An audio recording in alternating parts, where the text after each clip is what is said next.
What's up, all you crazy capitalists, you witty whiskey enthusiasts? Welcome to the Whiskey Capitalist podcast. I'm Ian.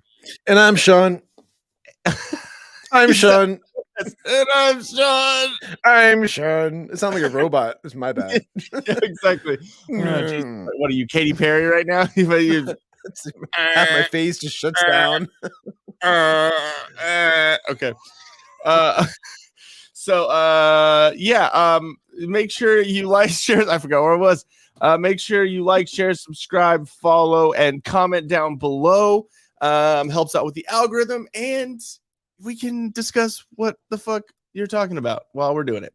What's up, MMA Nut? I appreciate you being here. You are awesome. New fucking dedicated listener or Love viewer. it. We're on radio now, evidently. Go to solo.to/thewhiskeycapitalist. For all of our links and ways to stay up to date with us, go to bit.ly/thewhiskeycapitalist merch to find our awesome fully stacked merch store.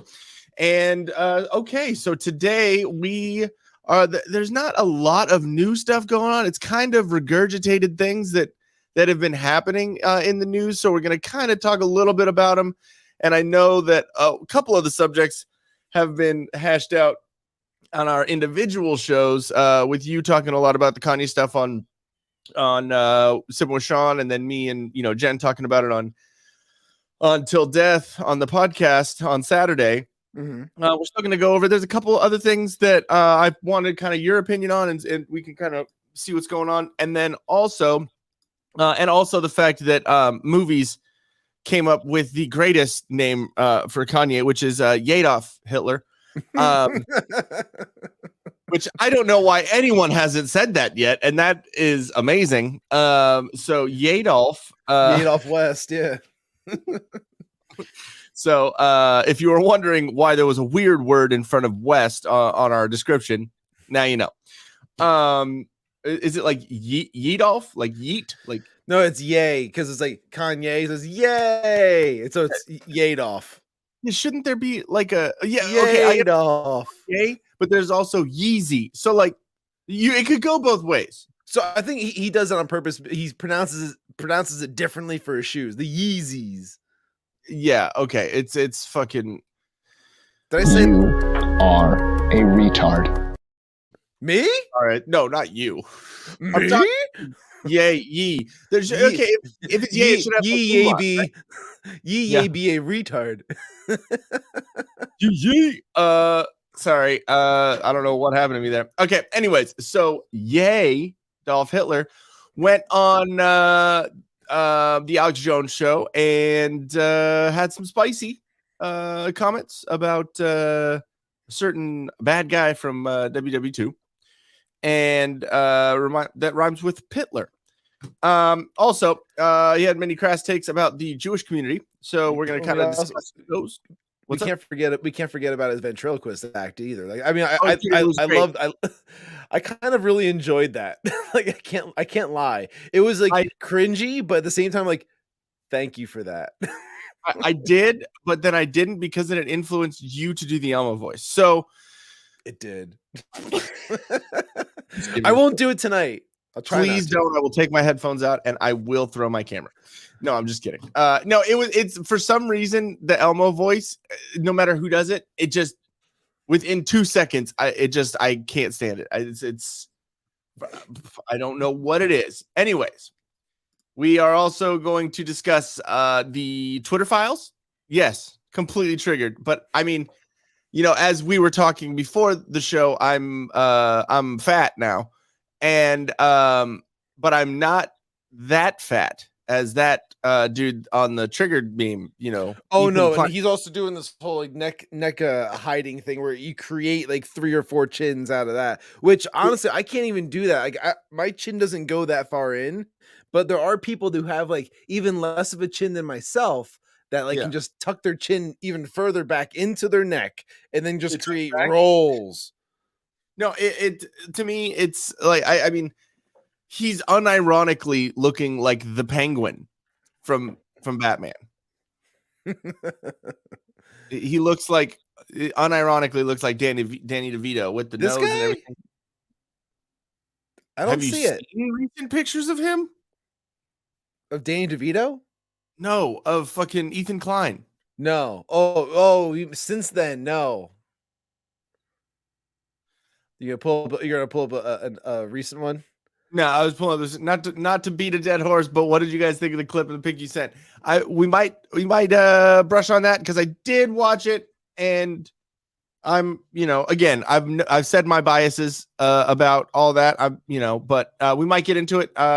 Just remind me in a little bit, and we might get into it after the intro and all that stuff. Yeah, because I don't think I saw that message or comment or pic or whatever. I'll get your take on it. Sweet. So we're gonna be talking about all that stuff. We got lost down the track of fat, which is a reason why I can make fun of fat people because we're part of their community now. Yeah, exactly. I got a little extra right here in the stomach. Ian and I have decided that today we're identifying as fat, and plus sized. You will see that we don't identify as fat as one of the ones that we're gonna show you a little later. Oh yeah, no, not like quite, but like still, it's like now I'm like, all right, I have to do something about this. Like I was running, I run and I go to the gym pretty regularly. Honestly, I don't know about you, but I'm pretty active. And then like on top of that, not anymore. Yeah, but like honestly, like it's just like it's the booze and the food. If it goes unchecked, I just can't lose any fucking weight. So like I started calorie counting. Was it yesterday or something like that? I'm already down a couple pounds. Literally, news for you. That means you're gay. Yeah, it's kind of gay to do that, but like I'm losing the battle here against my body because of the fact is that like, I swear to you, once I got put on like this like blood pressure medication like years ago, like my metabolism just went to shit. I can't, and also it could be age too, but I really feel like the big difference was because I was like 220. I was like, I'm like a more like broad shouldered, bigger guy, like I told you. Yeah. And like, for me, 220 is like a really healthy weight.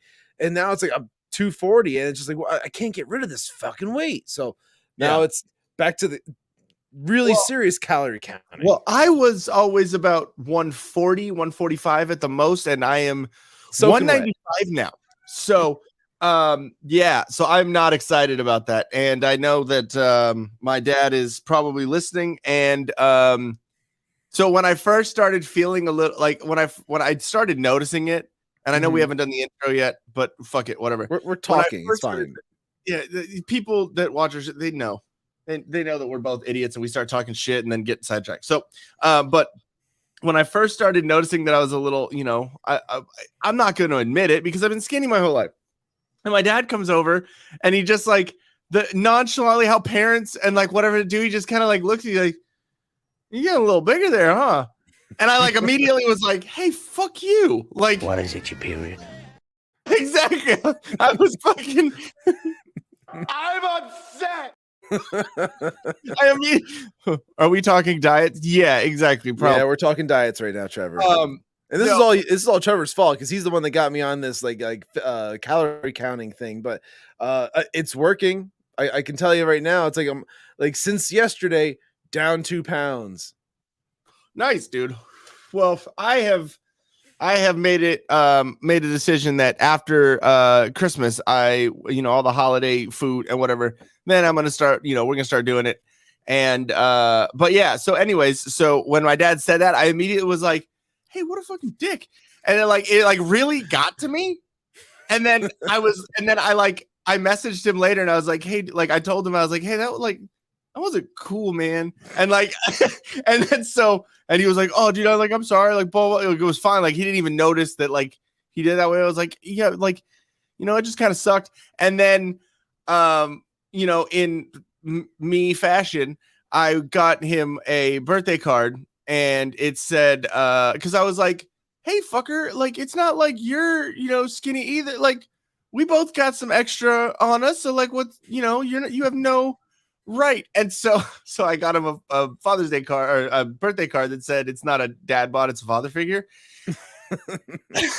So like we kind of threw it back and forth at each other, but like, yeah, it has, I have noticed it, but I noticed that I was getting a belly, but I didn't think it was fucking 50 extra pounds, dude. It's just ridiculous. Yeah, well, I mean, like the shit just goes everywhere, so it's not like it's all right there on your gut, unless like it is. Who knows? But I guess nobody really fucking cares that we're getting fat. All right, cool. Well, fuck y'all.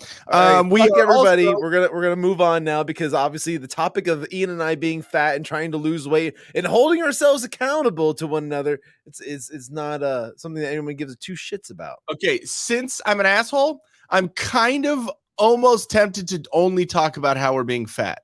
Like that, like you know what I mean? Like, yeah, but I fucking work out. You don't do shit. You like watch Netflix all night long. You like eat fried food, and then like I know you fucking eat fried food. Don't you dare lie to me that you don't. and then you sleep all day long. Me, it's like I get like a decent night's sleep. I get up. I'm doing shit with the kids. I work a day job, and then I go to the gym during the lunchtime. I go and get the kids in the afternoon. I'm running around doing shit. And at the same time, I can't fucking lose any goddamn weight. Okay, I'm not saying that I'm not, sitting at the desk working on shit, but you say that so are you doing push-ups in between fucking a keyboard jockey shit? You know what? I'm going to come over there and kick you in the fucking concussion. All right? So, like, I mean, you say I sleep all day. I just sleep during the day. I'm awake at night. It's not like I'm asleep 18 hours of the fucking day. Yeah, but you can't. Well, you should be awake during banking hours at least. I mean, like, come on, like, why? So that way, in case you actually had to do something where businesses need to be open. Granted, everything's online now, but you should still like. I don't know. It's like a good thing to kind of gain for like. Be awake during banking hours. You can sleep the entire holidays. I don't give a shit about that.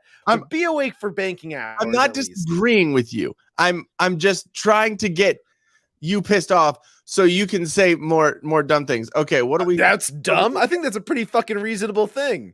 God damn, I think you triggered. By Liberty, someone should look like Arnold and be shredded. I mean, obviously not because I'm fucking taking them. It's like. Okay, MMA nut. I'm going to tell you right now. Like, I understand that you're trolling and you're being a turd, but that's not what it's about. They're not fucking workout. It's not alpha brain. It's not fucking total more. Yeah, exactly. More steroids in my ass, please. Have your opinions, but take them and then give me, your opinion. Then until then, shoot that 12K into my ass. Maybe he does. So all right. So back to I guess we want to talk about being fed the whole time. No, I just really want you guys are crying about it. We're also going to talk about the Twitter files drop that happened last week, and we're still waiting on day 2. I think he's just. I think he's just. We'll get into it. All right. And then we are also going to talk about Scott Wiener, that's a real name, and how he accused Charlie Kirk from Turning Point USA of tweeting homophobic lies, and then provided a screenshot. And then Wiener, Dickman, provided a screenshot where it's evident that he was writing the threat. And Shawn COVID. Yep. What? And then that you're doing Wiener jokes. Oh, there we go. I get it. Okay. I was like, huh, yeah, exactly. We're also going to talk about a butt in the front. With that, here's our intro. Who else in the leprechaun say yeah? Look at that big juicy booty. Hot like a tamale. Be offended. Do you love black people? Do you grow? You know the thing. Here, next. Don't be rude. You ain't black. Shawn COVID. You're going to have a flame coming out of your butthole. Heartfelt. A man and a woman.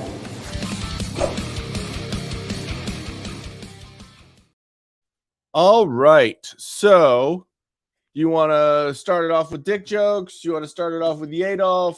Twitter files? We might as well do YeDolf because that's probably like the oldest news. Get that out of the way. Yeah. All right. Cool. So, well, I did send you that image that it would be like a new addition to the story, right? Did you have that one up, or do I have to try and airdrop that? Send it in our like that was a text. That was a text. I sent it to you via text.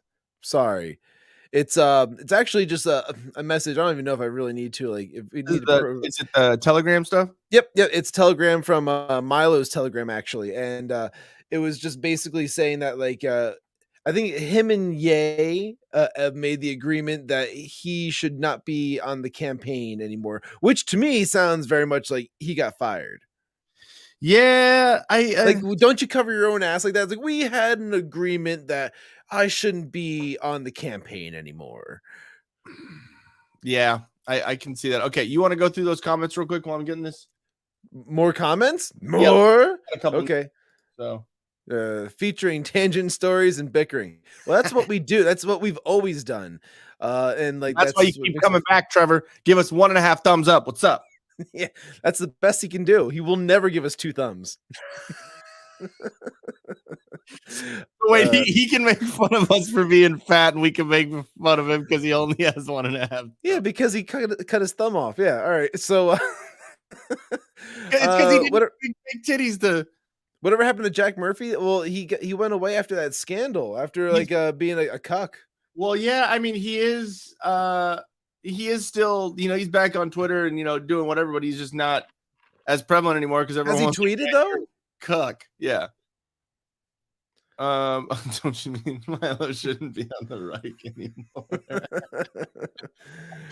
Yeah, well, I mean, like, Milo's just kind of like, I don't know, he's gone off a deep end for sure. Like, I don't know what his deal is at this point, but he's made some like moves in the past like few months that like really are questionable. Like, it's like, what are you doing, man? Like, I don't know. Like beforehand, I didn't mind him so much, but like I guess now, like he's just kind of like, I don't know. You have a take on this one? I'll let you go. Well, yeah, here's what you sent me. Ye and I have come to the mutual conclusion that I should step away from his political team. Ye is a genius who I have come to love and respect. Yeah, exactly. We remain friends. I will continue to pray for Ye and all his endeavors. Dude, I'm so fucking inclined to just say Yee because it's wrong and it's funny. I understand. Totally get it. But you see, it says like we have mutually come to the conclusion. What? It said that we mutually come to the conclusion. Therefore, it's like you definitely got fired. Well, no, I think what he was saying is they were both coming to conclusion at the same time. They just like went. Oh, that meant finish. Okay, gotcha. Never mind. Yeah, totally out of context comment. It has nothing to do with the actual campaign. You see, he's not gay anymore, so it's not like about a sex thing. It's just about like like just dudes circle jerking. Let's leave that topic. I just like watching you squirm. Oh, real quick. Also, movies. I have something. I'm gonna need your address later. Don't put it in the fucking comments. Send it to me later because I have something that I'm sending to you as well for Christmas because I care about you guys a little bit. That's nice. Just a little bit. It's just because I want things from you guys. Fair enough. Now, when it comes to so are we gonna keep going with this Milo thing, or are we moving over to Ye? Oh yeah, the Milo stuff. So like, I mean, I don't know. It either is him, yes, getting fired from the campaign, or it's him realizing, holy shit, I'm just trying to come back into the fold with things because of recent, the past couple of years with Milo and whatever. So maybe he's like, yes, I do want retribution and revenge on Trump and the Republican Party. What he posted. He shared that on Parler. That's what I'm saying. I'm saying like he does want that, but at the same time, he's like, maybe this isn't the best way to go about it.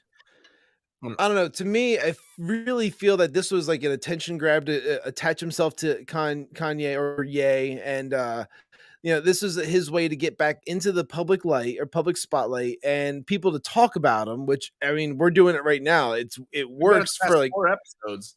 Yeah, like we're talking about it now. The thing is, it's like, is he really bringing anything to the table of like real substance? Is he really bringing something like with Kanye that's going to make a big difference? No, as we've seen already, whenever Kanye goes and does like a public appearance, like the 2 examples that we have like back to back in 1 week would be Tim Pool and then Alex Jones. And there's even questions about the whole Alex Jones things, which we can get into as well. But either way, both of those very embarrassing kind of turnouts for Kanye. So it's like, or Yay. Sorry, oh my God, I'm never going to get this right. I'm never going to get it right.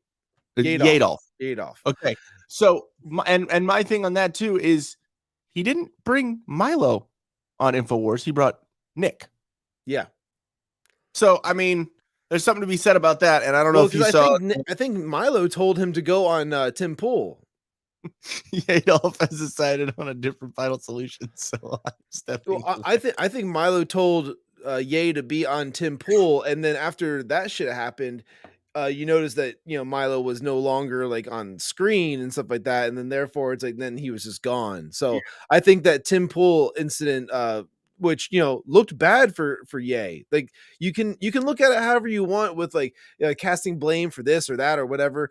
Like the honest fact is that he got up and left the minute somebody rubbed up against him, like saying like, no, like I disagree with you. Like he just didn't want to didn't want to like have the argument or even just like state his opinions like in the form of a debate. So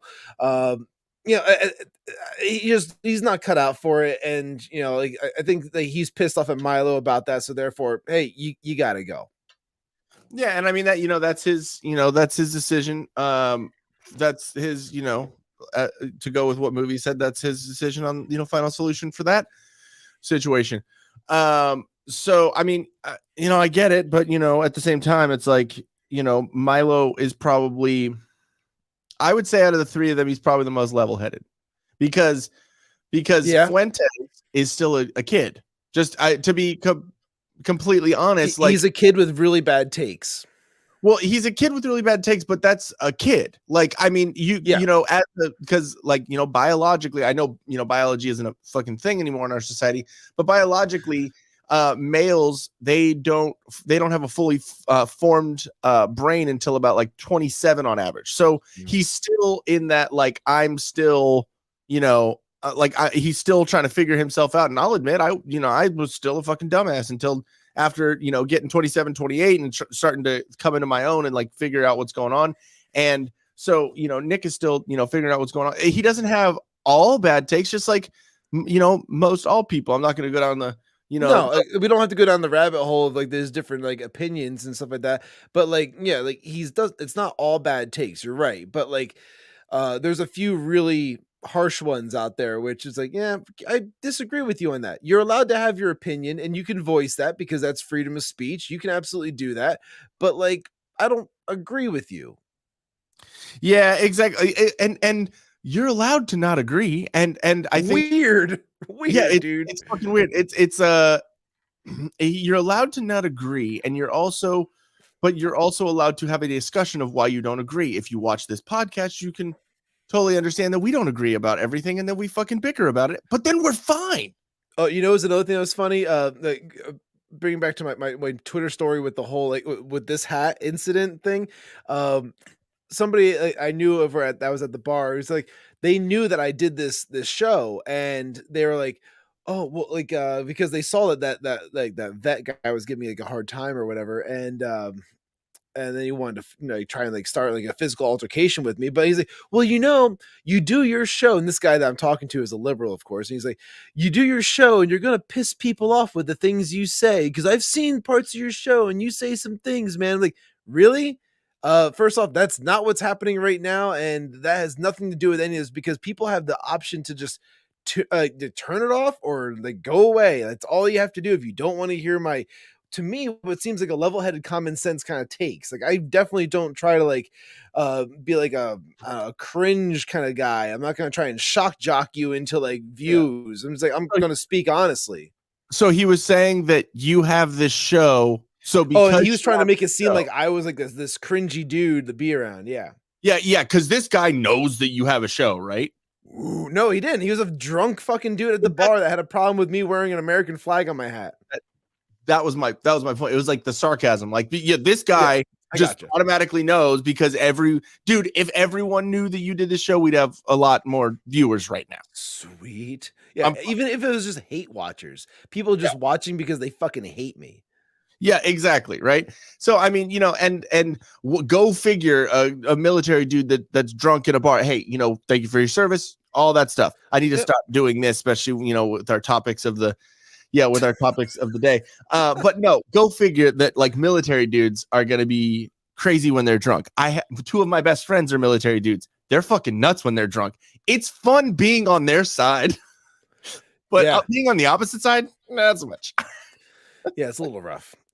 Yeah, so I mean, go figure that hey, no offense to your friend or full offense, whatever way you want. I mean, like honestly, I called him a pussy on public just because he sided with the drunk dude that wanted to fight me. I was like, you're a pussy.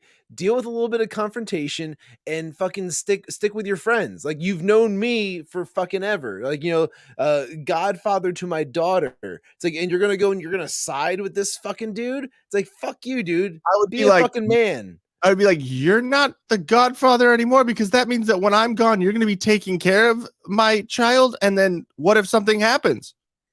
Yeah, do side with the person that's trying to attack him?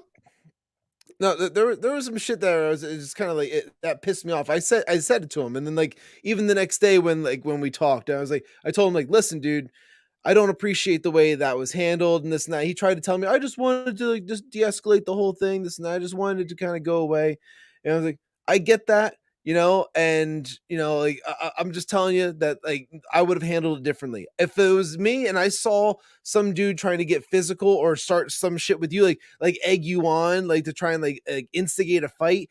I would be there helping you toss the guy out of the bar because I don't want you to deal with that shit as my friend. I think ride or die is like a thing of the past.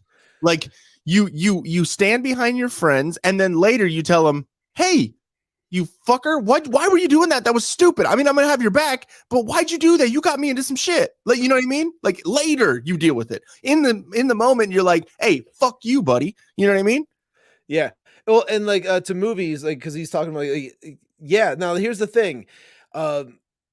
Obviously, like my daughter is 5. She's gonna be 6 this next year and whatnot. Like, so we're talking about like pre-COVID, we're talking like pre-COVID times where everything became super fucking divided. Before, it's like you could have differing opinions and everybody was still really kosher. Everyone's really like, cool with one another. It was never a really big issue. It was like, hey, you like closed borders and I like my immigrants, and everybody just kind of like, it's all good. It was all fun and fine. But now it's like, oh, you like closed borders? Racist? Homophobe? Fascist, like you're Nazi, like, so all those things, like you're just gonna all these fucking things thrown at you because you would disagree on pretty simple thing. Or like, I was like, oh, I'm pro-life, well, I'm pro-choice, which makes you a bastard or an asshole. And like, so no matter what you do, you can't make everybody happy. And in today's like toxic culture of like what politics have become, like if you disagree on like a subject, they're likely to fucking hate you because of that. And my answer to that is, for one, my dad and my mom weren't married when, I was an oops. So I am a bastard. So I'll be like, thank you. That's you are accurately depicting me. And also I am an asshole. So thank you again. And if you want to keep labeling me with these things, I'm to the point where I'm just like, yeah, sure, I am. Whatever. If that's what you fucking want, cool, buddy. If it stops me from talking to you because you are fucking like mind bleach, like, cool, I'm good, like, fine, and whatever. And it's one of those things where it's like, dude, like, so he said that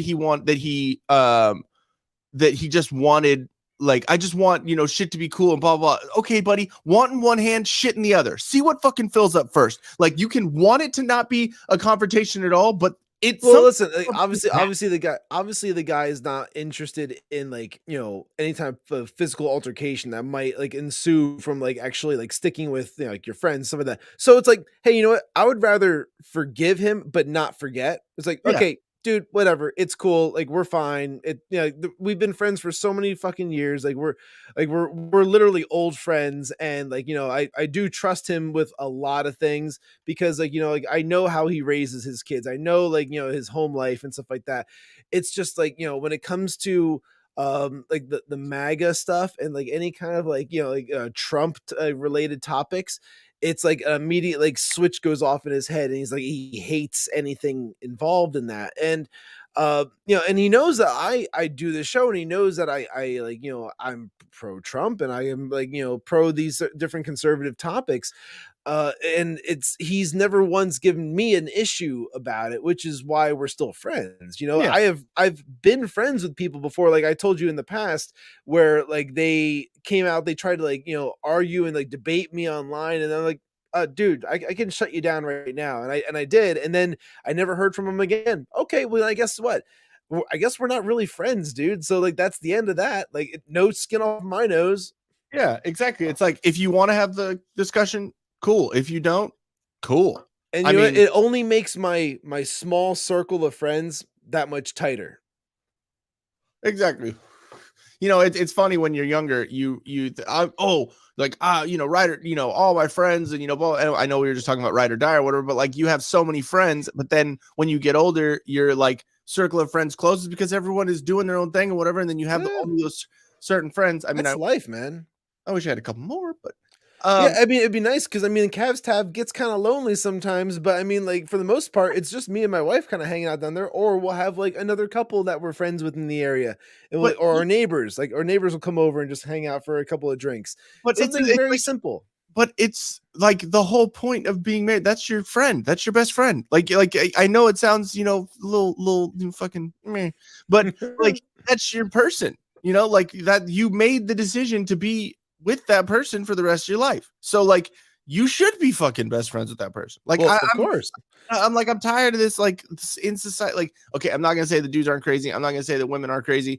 Are you talking about like the difference between like having a female friend versus like a male friend when it comes to like marriage? No, I'm just talking about marriage in general. Like people say like, oh, that's my wife, the old ball and chain. Yeah, that's a funny joke, but like some people actually treat it like that, like they're not their friend. You know what I mean? It's just fucking weird. I don't agree with that either. Like to me, that's so annoying where someone might actually like go and try and like treat like their significant other, which God bless my wife, she does too much fucking shit. Like sometimes it's like, dude, you should probably do a little bit less. Like I feel like she carries a little bit too much of the weight at times. I try to make up for it at times, and it's like, she'll just sit there like when we did like Halloween or something like that, like we did like the trunk or treat thing in my neighborhood, and like she was like fucking going nuts, making all kinds of shit for like the neighborhood kids that we'll never fucking see again. But like it was just like that extra, like that extra little bit that makes things a little bit better for like the whole presentation,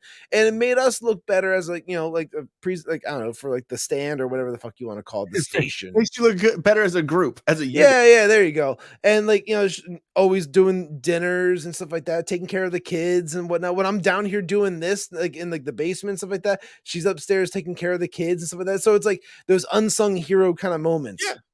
Yeah, and it, and I think it's that people are so, I think, lately or as of late, people have been like, I'm an independent woman, or I don't need a woman, or like any of these things. It's like, no, like that's the reason why like I wanted to do the podcast with my wife, because I think we have a good conversational like back and forth. I think we have good discussions. I think we're like communication is number one. Like obviously you have to be attracted, to who you're with, but I think communication and that ability on that level, I think that is one of the most important things about a relationship. Sure. And like one of the things that we were getting at just before this was the idea that like people sometimes put their like friendship values like ahead of that, or they don't treat it like quite the same. Like they treat the marriages like they're girlfriends or boyfriends and stuff like that. It's not the same thing. It's not the same. Like just I think it's with the appearance of the ease of divorce lately. That's the problem. I think, to me, is a big problem. Yeah, exactly. So but we can talk about relationships all day long. We should save this for when you and your wife come on Till Death. I think that's actually a really good topic to discuss about, like, and all that stuff. But let's get back to YeDolf Hitler. So great transition. I love that. Hey, I don't think you're allowed to say transition anymore. I think it's something else. I think you're transphobic. Just making dumb jokes. Sure, all right. I get it. Yeah. Okay. So let's get back to this. So did bad guy from WWII Nazis invent the snake eyes? Yeah. Yeah. Did they invent the microphone? Kanye West InfoWars interview with Alex Jones makes question trend. I thought this was an interesting topic to discuss, just because after doing some research on this, and on this website, and on this article and whatever, and a couple different things. I mean, he wasn't completely wrong. He was wrong in the generality of that they invented the microphone. But let's see here real quick. Let's get to where they actually started talking about. Okay, so during his InfoWars interview with a Bible in front of him, which again, like I said, with Daryl Brooks and with a couple of people, like it's annoying that people use the Bible or use God or use any of those things to like as a cover or as an excuse for their actions. No matter who it is, I don't care what it's really fucking annoying. And again, I'm not the best Christian. Obviously, I just said fuck. So it's not like I have the best, I'm the best, talking head, to discuss that. But at the same time, like, I know that I'm not going to use it as a prop, Mm-hmm. So with the Bible in front of him, Kanye West claimed that every human being has brought something of value to the table, especially Hitler, with his own words. Now, I do agree to a point what he's saying, that every human being does have value, but especially Hitler. Again, that was him trying to be a little cringy, to me, that's the shock factor. Like, he's trying to make it like more shocking. And like, Alex Jones has been like broadcasting forever. Yeah. And like, he should know about that. He knows when someone's trying to be like shocking on the air versus like actually just like really believing something. Yeah. And like, I really feel like Alex like just trying to call him out on that shit. Like, I get it. You're trying to be a little shocking on what you're saying here. Yeah, and I was watching Gavin talk about it when they were on their show, and they were playing the Elmo thing, and then they all start laughing because after he goes through the whole thing, Alex goes, "So," like that is the funniest like ever, because he doesn't know what the fuck to say. He just kind of like goes like this, like, "Well, everybody, here we go." I didn't say it. He said it. Kanye West believes Hitler should be praised for inventing the microphone and highways. I haven't gone into the highways thing at all. I haven't really researched that too much, so I'd like to, but I'm guessing it's in the same vein of what he was. I'm sure it's all very similar to like there's like a little tinges of something.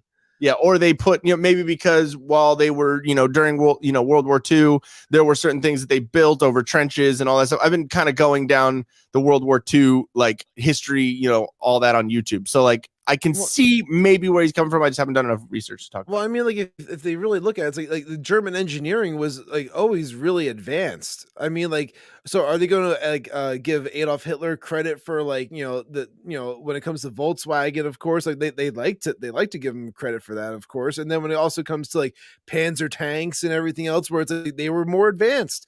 The Germans had more, and also the Luger was like automatically like reloading gun. It's like, so it was like there was things that like came along with the engineering side of like Germans that like was impressive. Like, you can't deny that.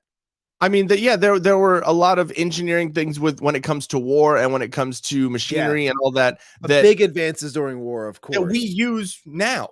You know what I mean? And because we adopted those tactics and those kind of machinery and whatever. And then Blitzkrieg, isn't that blitz in football? Isn't that like you know what I mean? Like the terminology we use, blitz in football on defense, because it was such a crazy fucking tactic in the war. So now like that's the tactic in the war on the football field. You know what I mean? Anyways. Right.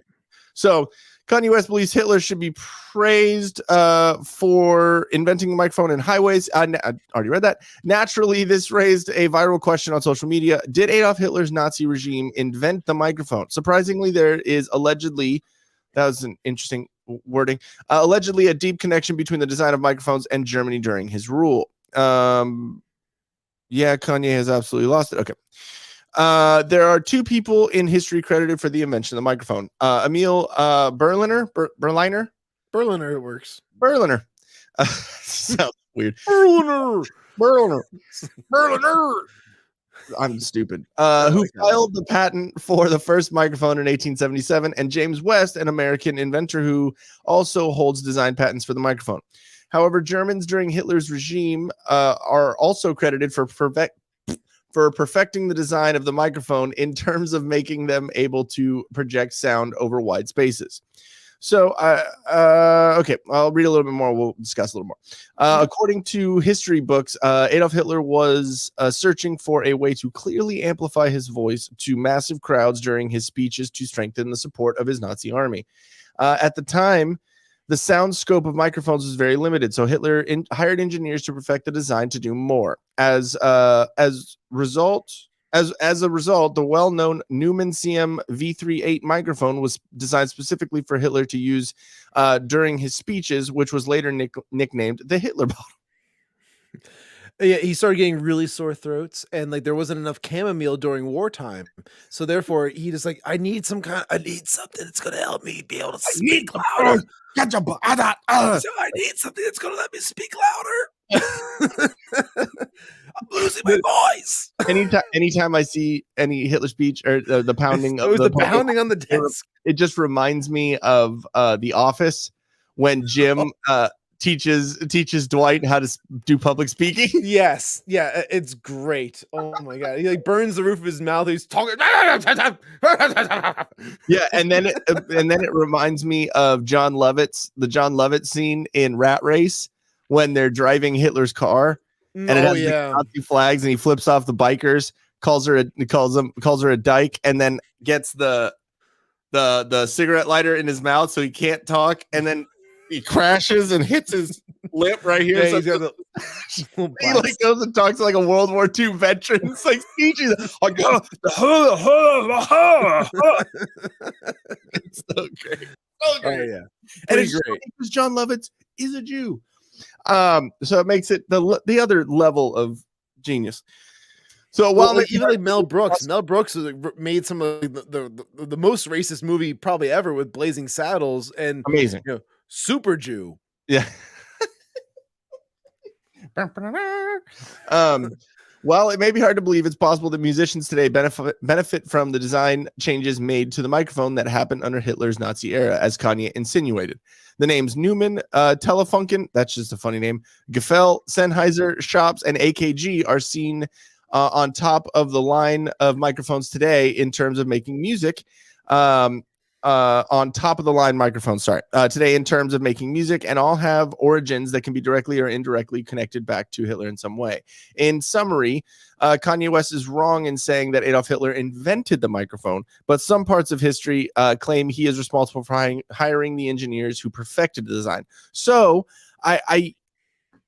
again, there's nuances in discussion, and I think we as a society have lost nuance, especially because the clickbait headline articles and and this, Twitter and the 260 characters, and like there's so many, it's like just quick information. This and no one, and also how things are presented. Exactly. All of that's related. It's all related exactly. And how it's being presented. Yeah, exactly. It's kind of like when I got in the argument with Noodles, and he just gave me a screenshot of like a headline of an article, and I'm like, you are the Dingleberry. Like, what are you doing here? And so I think that's what is going on here. No one's actually researching it and seeing what actually happened. So he wasn't 100% wrong, but him inventing it, wrong. But he had something to do with the hiring of the engineers, and because of his speeches and because of those things that happened, that gave us what a lot of what we have in microphones today. Is he a fucking dirtbag? 1,000%. But he influenced that. Yeah, well, I mean, like, I guess if you hire engineers and you tell them to create something, and then they make something that's going to be like, that's going to revolution the world, essentially, with sound amplification, then it's like, I guess you get some type of a credit for it for hiring them, but like, I think it's very small. It's like you get like that 5% credit, dude. Movie sums it up great. Complimenting Hitler's advances in microphone technology is definitely something not to not comment on. Sort of not commenting to your wife how in shape her sister is. It's very true. You don't make those kind of comments ever. Yeah, I know, but it is a discussion to unless like she's like grotesque and you're like, she's doing so much better. Like, yeah, exactly. You can say something nice like that. Oh, movies will understand this one because he's from the South. Bless her heart. Bless but her no, heart. I think it's definitely a discussion to be had, especially because it's in the news and it's something that big that happens. So I think it's something that instead of just going with the narrative, which is what most people do, you discuss the nuances of things. I think even Ben Shapiro would have that discussion. You know what I mean? Because he would be like, yeah, I mean, I think he's been avoiding a lot of it. I think Ben's been avoiding like a lot of the stuff just because like I don't know, maybe because like with him being like, really Jewish, I don't know. Like if you would figure he would have some kind of a take on like the whole Kanye thing, but I have not seen it. I've heard a couple of things. You have? Okay. Yeah, and he was like, obviously Kanye is, but I mean, but also Candace Owens is on the Daily Wire, so it's not like Ben hasn't met Kanye or there's no some sort of connection there in that way. So, basically he's just saying, Kanye, needs some help and he's saying some ridiculous things right now. So, I mean, what are you gonna do? Mm-hmm. What are you gonna do? So, but I think, was there anything else on the Kanye stuff that you had? No, we can move on from that. I mean, like, unless you want to play the ventriloquist thing real quick, I'd quicker want to shoot myself in the face or fair enough. Hey, go make sure you tune into that Sippin' with Shawn episode because I shared it. Yeah, exactly. And then read the live chat and see how much shit I gave him. So we can say no to that. Okay, do you want to talk about Scott Wiener and how he's potentially Jussie Smollett too? Yeah, go right ahead. I'm unfamiliar with this topic, to be honest. Like when I saw that, I should have been doing some more research. I've just been really fucking busy. Excuses. I know it's always fucking excuses with me, but you're gonna educate me and you're gonna get my fucking take. That's what's gonna happen. God. So it's opposite because that's usually what you're doing. I know. Like it's opposite day today. Okay. So Scott Wiener, who is, let me see real quick. I just want to make sure I have this right. Who is Scott Wiener? Schlong. Of course he's a California state senator. Oh, just look at his face. My God, his face even looks like a dick. Weird. This is a dick with ears. Damn, dude. Like your nose is a flaccid dick. California State Senator, Chair, Housing Committee, former Chair, Legislative LGBTQIA plus LMNOP Caucus. Housing, Transit, Climate, Criminal Justice Reform, Health, Democrat. So everything he does, everything. Unicorn flag. Okay, cool. So he literally does everything. Well, I mean, the LGBT, he probably does everything. Oops. Is he non-binary? What does he identify as? Okay, so Scott Wiener says what? We didn't ask. Yeah, but you got to say now. No, you're supposed to ask. Let me see. Hold on one second. There were a couple comments before we get into this real quick. So MMA said, I noticed when Kanye, I think that's what you were trying to say, was talking about Hitler, he then said, I love Nazis, so I love the Azov, which is the Ukrainians. So, there's something to be said about that. He also exposed that the Ukrainian army, Azov, is a white supremacist Nazi group, and USA and UK are funding them. That's not something that you want to be a part of. And I don't think my last comment is showing up in chat. I think it's because you said white supremacist and Nazi and Ukraine in the same sense. That's what I'm thinking. And that's probably what ended up happening. Is they had to dig him up. Yeah. So, we don't see them in the YouTube chat. We use them through StreamYard, and so they all come up from the YouTube chat on that way. But YouTube has its own algorithm of what it censors out and whatever, because YouTube's they're a bunch of cucks. So that's why we're also streaming on Rumble and Twitter, but YouTube is the place where you can actually comment and like be a part of like the show. Unfortunately, right now. Yep. So, where was I? Okay. So not even I forgot my screen's up right here, so I should probably make sure I don't look up anything stupid. Not even this is from Penis with ears. Not even 24 hours after MAGA grifter Charlie Kirk tweeted homophobic lies about me, I received this threat repeating one of his lies. But that was the point, riling people up against me and other LGBTQ people. Words have consequences, and Twitter is becoming a cesspool for this crap. Twitter was already a cesspool. Let's just say that. Now, but like the cesspool was different. Let's just put it that way. Yeah, it was a blue cesspool, and now a little bit of red water has been put back into it. It's kind of purple now. It's kind of purple. A little purple. It was already a cesspool. Now it's just everyone's able to it's been equal cesspool. So this is what he said. This is the threat that he got, that the Wiener got, right? Mm-hmm. I'm sorry, Wiener. I'm 5. It's a shame you come out and you're trying to release all these pedos. You're okay with people intentionally giving other people AIDS. Interesting. And your office can't even pick up the phone to answer these questions. You're sick, man. I don't even call you. You shouldn't even be a man. You're sick individual. I don't care about what it sounds like. Noodles wrote this. I don't care about what you do off hours, but when you try to force it upon California, it's like myself and others. Nice sentence structure. You'll have something coming to you. People like you won't be able to walk down the streets when light comes to the darkness that you're fucking providing, you piece of shit. Okay, so you see this right here?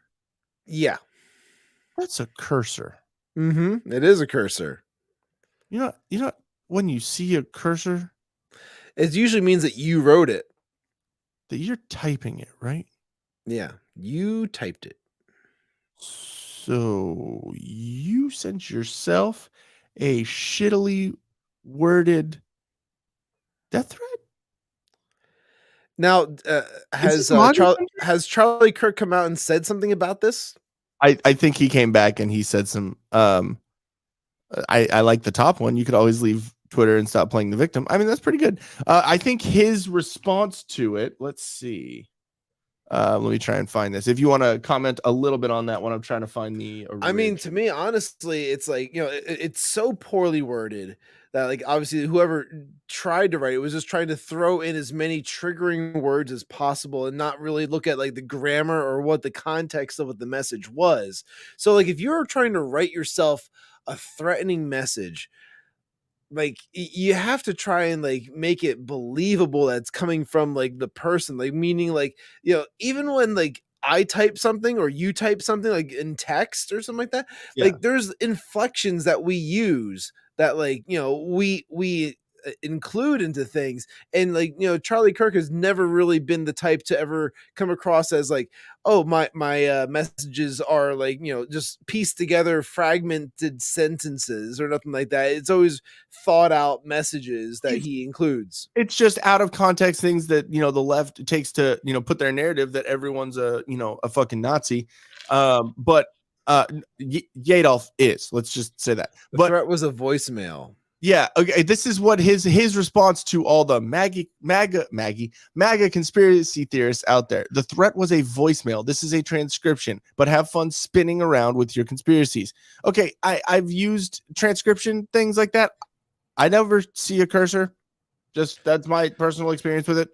Well, if it's transcribing it, like if you're screenshotting it from your voicemail, they usually include punctuation, and they also include like if it's a long message, like a ... or anything like that. Like there's usually like there was a little bit of punctuation here and there, but I can periods maybe. I can maybe see what he's talking about, but but like to me that's like that's a text to speech type thing versus because text to speech you would see a cursor versus like a voicemail transcription where, because like obviously there's not going to be more, the voicemail is over, like so therefore it's only like those are the words used, that's it. So why would you need to add more? So it's weird. So if there's a cursor when you do voice to text, then that would still mean that you did that, you fucking dingleberry. Yeah, unless like he's like I couldn't even imagine like the amount of like brain power this would take to like write down or read into a separate phone what the transcription was. Like if you saw, like think about the mental gymnastics that you would need to do. You would need two phones first. For the one that had the voicemail and the other one that you were sending like this like tweet message on or something like that. So you're reading it while the other one's like voice to text and you're reading it out loud. And then all of a sudden, then you get the cursor and like, that's good. Screenshot it. And it's like, okay, yeah, then you're being honest. You're truthful with what you're doing, but you went about it the most goofy way imaginable. Wouldn't it be much easier just to be like, Charlie Kirk left me this terrible voice message that was very like homophobic or this or that, and like and said like I'm calling him out on this. It would have just been way easier to just be honest. Yeah.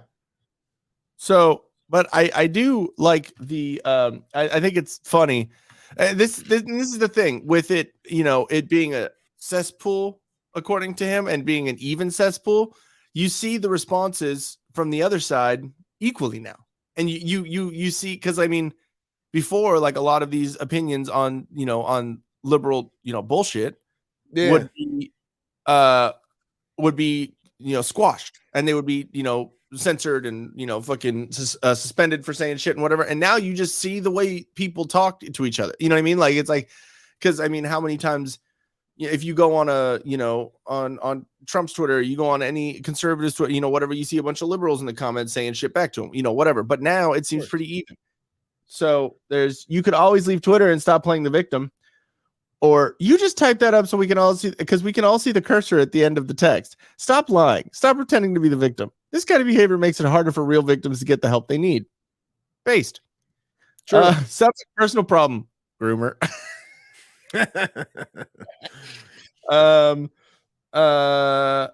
Rule of three. What a person puts out into the world is returned to that person 3 times. I heard payback is 10 times worse. It's a derivative of that, I'm guessing. Yeah, usually in 3s. Oh, poor little Wiener. You typed this. LOL. I just think it's great. I think it's hilarious. You see, well, it's funny that he's reading the comments and he's just like, "Oh, they caught me." Well, no, it was a voice message. Like, yeah, he had to consult his team. And why didn't you say that first, dick? Exactly. Exactly. That, to me, like, that's why it's like, this is weird. Like, if it was a voice message, why wouldn't you just include that in like the initial post? It's like, this is a voice message that I got from Charlie Kirk. That's all you would have to say. And then all of a sudden, all right, we have to take your word for it that this is what he said, until Charlie Kirk would come out and deny it or this or that. Another take there. Another take that I've seen from this online also is, if that was a fucking voicemail from Charlie Kirk, he would have released that audio in a fucking heartbeat. He would have posted that up and been like, see, this is what happens. Great point. Yeah, because it would have, especially even like signed at the end, like, all right, by the way, this is Charlie Kirk. Exactly. You know what? Like, I will. Wiener, it's me, Charlie Kirk, and I wanted you to know this. What's up, Pizzle? No. I don't know. I will give criticism where it's due. Charlie Kirk has a big head and small face. And no, you know what it is? It's his eyes. His eyes are far too close together. Well, no, I mean, it's just like his facial features from here to here are just, and his head is. So I'll give criticism where it's due. Scale down the face to this.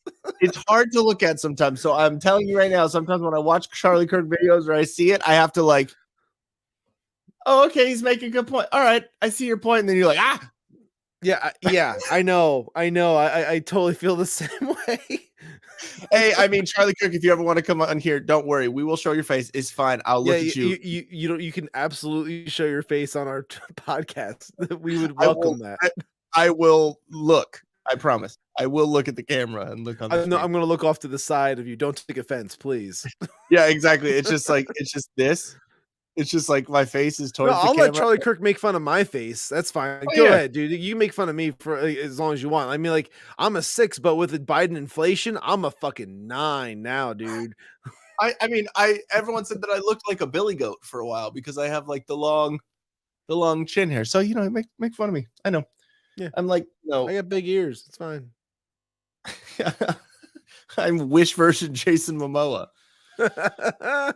Which that's I don't know if you were there during the Till Death podcast. I think you were playing your show, getting yelled at by veterans. I tuned back in like after I came back home. I came back home. I started rewatching like the playback.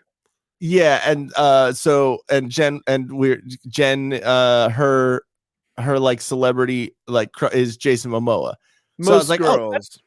yeah, I was like that's the only reason because I like kind of look like him, just like the skinny tiny version. Yeah, that's what I mean. You're Jason Momoa with AIDS. Jason Momoa if you hung out with Magic Johnson. Hey, Magic, can I get some of them needles you got passing around? I'm the Flava Flav version of Jason Momoa.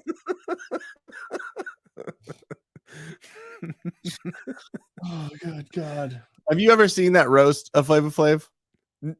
Maybe. I've seen a lot of roasts, but like, dude, Greg Giraldo, fucking R.I.P. Dude, he was one of the funniest roasters ever, dude. He was fucking brutal, and he was fucking savage, dude. He went up there and it was a Flava Flav roast, and he said, "Flava Flav, you look like what Magic Johnson should look like." Oh man, I was like, Jesus, dude. I mean, you're not wrong, but it was fucking hilarious. So, anyways. So you want to move on? Sure. You good on the dick jokes? I'm good on the dick jokes.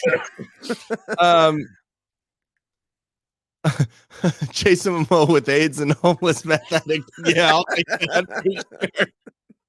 I mean, I was homeless in Austin for a little while, and I did a bunch of coke. So there we go. Geraldo was a legend. Yes, dude. Fucking, if you go back and watch Tough Crowd, that show, go on YouTube. They have a bunch of there's a channel, I forget exactly what it's called, but they have all the Tough Crowd episodes. Dude, him, DePaulo, Jim Norton, Patrice O'Neal, fucking what's the other dude's name? Kevin Hart was on there all the time. Dude, they were I honestly thought Jeffrey Ross was really good up until he knew that he was good. Before he knew he was good, he was great. And then it's like roast master. Yes. Then he got fat and he became terrible. What? So you're saying that because I'm getting a little fat, I'm going to be terrible? Because we're getting fat, our show's not doing so good. Well, at least we know the knowing's the first. Yeah. As long as we lose weight, the show will get better. Bring that sex appeal. Yeah, exactly. Then I'll be Jason Momoa at the start of AIDS. So the Twitter files, we can get into this a little bit. So I just love that Elon was his. Here we go. Popcorn. Yep. So great. I'm sorry, dude. Like, no matter if you like Elon or not, he's funny. He is funny, man. Like, he's great. Let me see. His routine about Civil War soldiers writing their wives compared to Gulf War soldiers writing their wives is hilarious. I don't remember it offhand. If you have a link, send it to me, and I'm down because Geraldo is great. Or unless you're talking about Jeffrey. What? Jeff Ross. Jeff Ross. Yeah, sorry. You said Geraldo before too, by the way. I said Geraldo. You said Geraldo like before when it was in the comments. Oh, Greg Geraldo. Oh, okay. Oh, yeah. Geraldo is fucking horrible. Let's just say that. But Geraldo, hey, wait a second. It said that Rumble. Are we not? We should be live. Okay, we're live right now. Yeah, it just said that this is meta right now. I know, that's weird. Hold on. We're watching Talking Heads watching what? Who? What's happening? My brain's gonna explode. Where it's a paradox. Yeah, Marty, we're seeing a paradox. Okay, so you want to kind of, I'm just making sure we're all good on the Oh yeah, no, I mean like I have the one which is actually the gist of it, like versus like the entire thread of like the thing. Okay. So no, sorry, I was just it said we added a new fucking video. That's weird. All right. Never mind. All right. So does it say that we're live right now? That's what I want to fucking know. I don't understand Rumble. Rumble is fucking annoying, dude. Like it just kind of does it. Yeah, I just got that message too. Like Maybe like, it's a late message. I think it's a oh late no, it's a late message. I'm watching it. I'm looking at it right now. It's like Till Death podcast number 80. Liver King comes clean. Kanye West loves who? And that Jen is was Iron Man. Yeah, so that's that one. Sweet. Okay. Everyone calm down. Whoo. That was a little bit of an alarm for a second. Just want to make sure we're still up there on Rumble. We love you, Rumble. Yeah, you're great. We like you a lot. Shit. Well, I heard Ricada is actually going to go meet with the Rumble people and talk to them about a lot of the issues that they've been having with Rumble. So that's good. Yeah, that'd be really great. And we like you more than a friend, Rumble. So yeah, we like you more than a friend. There's too many fucking sex jokes that all came to my head at once. And I was like, which one do I go with? Oh, God damn it. Just nothing. Just silence. So anyways, so the Twitter files came out on Twitter from Matt Taibi. Saturday? Was that Saturday that they came out, or Friday? I think it was Friday.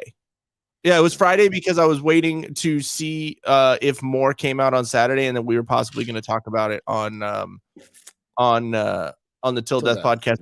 It's funny because I'm the one that follows politics in our relationship, and she doesn't. So it's just like explaining it all over again. You know what I mean? So it's kind of funny. Mm-hmm. But yeah, so I want to go through a couple of these. So the Twitter files tells sent a link to the Twitter message to some dude named Sketchy Jesus. So apparently you got the thing with Geraldo. I don't Geraldo link that is. Yeah, I don't know. I don't know who Sketchy Jesus is. He's a weird dude. He's fat now. The Twitter files tells him Jesus, Sketchy Jesus. More like Stretchy Jesus now. Stretchy Jesus. Gotta wear the stretchy pants. The Twitter files tells an incredible story from inside one of the world's largest and most influential social media platforms. It is a Frankensteinian tale of a human-built mechanism grown out of the control of its designer. Yeah, I mean, he's not wrong on that one. Twitter in its conception was a brilliant tool for enabling instant mass communication, making a true real-time global conversation possible for the first time. These early ones are all just like bullshit. They're all just kind of like talking about how great Twitter is. Well, it was just kind of, I mean, Twitter was great at the beginning. Twitter was awesome. Sure. Yeah, we're not taking anything away from that. The mere fact that you could like send a poop joke to like P. Diddy or like any kind of like celebrity you want, just tagging them in it. That's pretty fucking amazing. They have to block you. Yeah, well, was it exactly? You get blocked by a celebrity. It's like I got blocked by Doug Benson before because this was like an old Twitter account that I had years ago where like I didn't understand Twitter at all. So all I did was I just started tagging like P. Diddy and like Doug Benson and all kinds of people and like really random thoughts that I had. And like a buddy of mine would do the same thing. We would just kind of go back and forth like, oh yeah, I'll one up you. Hey, Celine Dion. Hey, Ashton Kutcher. Hey, you guys, like, and I would just like say like the I said, I think the one that actually Doug Benson like replied to me was like, it's like when I was in first grade, a chicken pooped on me or something like that. And then like and then they're like, really, dude, like this is what you're gonna tell me right now? And then like it's like, well, I thought you needed to know. And then like and then he says, well, this conversation's been fun, so you take care. And then I got blocked. Dude, okay. It's a funny story that you bring up Doug Benson. So when I was a complete stoner, excuse me, when I was a complete stoner, and I was working at Barbarella, that sometimes gay bar. He, because only 7 days a week. Yeah, exactly. Only days at NY. But Yeah, no, he came into Barbarella one time because Austin for a while, like we had like Drew Barrymore came in, fucking Chino from the Deftones came in, like a bunch of sick. Yeah, like during South by Southwest, Tom Morello played at the bar like right next door, which was like the sister bar. It was like connected in the back. So and for some reason they had me running fucking door security that night, which was dumb. But I was like, I got to stand there and talk with Tom Morello, and no matter his politics, whatever, I think he's a fucking idiot when it comes to that. But he was a nice dude. He was cool. We were talking. We had like a back and forth and whatever. So like there was some good stuff. I mean, like I'm friends with a lot of like musicians that are very liberal and whatnot, and nothing wrong with that. I don't care. It's like I'm gonna be cool with you as long as you're cool with me. Like I met the guys in Morphine besides Mark Sandman. Like he died before I met them, but Dana Colley and what was Jerome Dupree. Like I met them before, like because I opened for them over at the Mercury Lounge in New York, and just like hanging out with them, like in the green room, just shooting the shit and whatnot. Like great guys, really cool. And then Dupree left the band, and then like now there's like new drummer Tom Airy, and like he's another great guy. It's like so it's like fantastic to be around, good conversations. And their politics are very different than mine, but I don't care. It's all good, whatever, dude. Like, hey, as long as like we can kind of like we don't have either. Let's not talk about it, or we'll try and find some middle ground. Like if we have the time for it, but like typically, why even bother bringing it up? I'm in front of like fucking like people who are like huge rock stars in my eyes and whatnot, and I wanted to like shoot the shit with them about music. Yeah. I mean, like, and like he came into the bar, and I was a bar back at that point, so I was like trying to I'm trying to see if I can find the fucking the picture. If I know you see in the backstage, I'm just scrolling through a you're going through like photos trying to find like you and Tom Morello. Me and Doug Benson. So so I was hanging out with Doug Benson, and I went up to him and I was like, super high me? And I said I like pulled out a little one hitter, and so me and him were just sitting in the back at the bar while I'm at work, just fucking and so we like got super stoned, and then I was like, you want to do some blow? And so me and Doug Benson did blow together. Awesome. It was great. Another funny story. So during South by Southwest, the last South by that I was a part of in 2014, I was working at a bar that it wasn't the gay bar, it was just like another shitty little shop bar or whatever.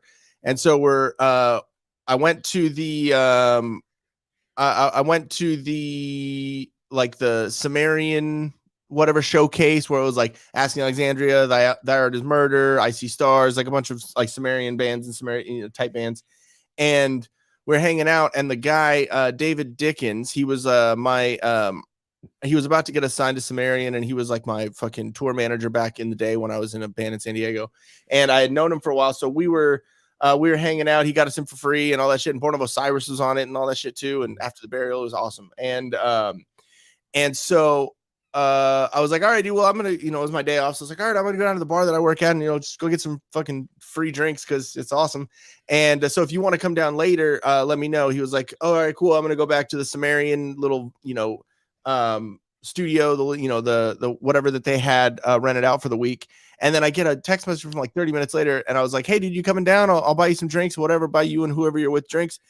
He's like, yeah, I'm hanging out with Chino and Crosses, which is the band that he was on Sumerian. We're hanging out here. And I said, stop what you're doing and bring him the fuck down. Like, are you kidding? Like, and he was like, oh, well, he's like kind of particular about who he hangs out with and blah, blah, blah. And I was like, I mean, I understand, but tell him to stop being a fucking pussy and get down here. I'll buy him some goddamn whiskey. And because I was, even more of a dick then.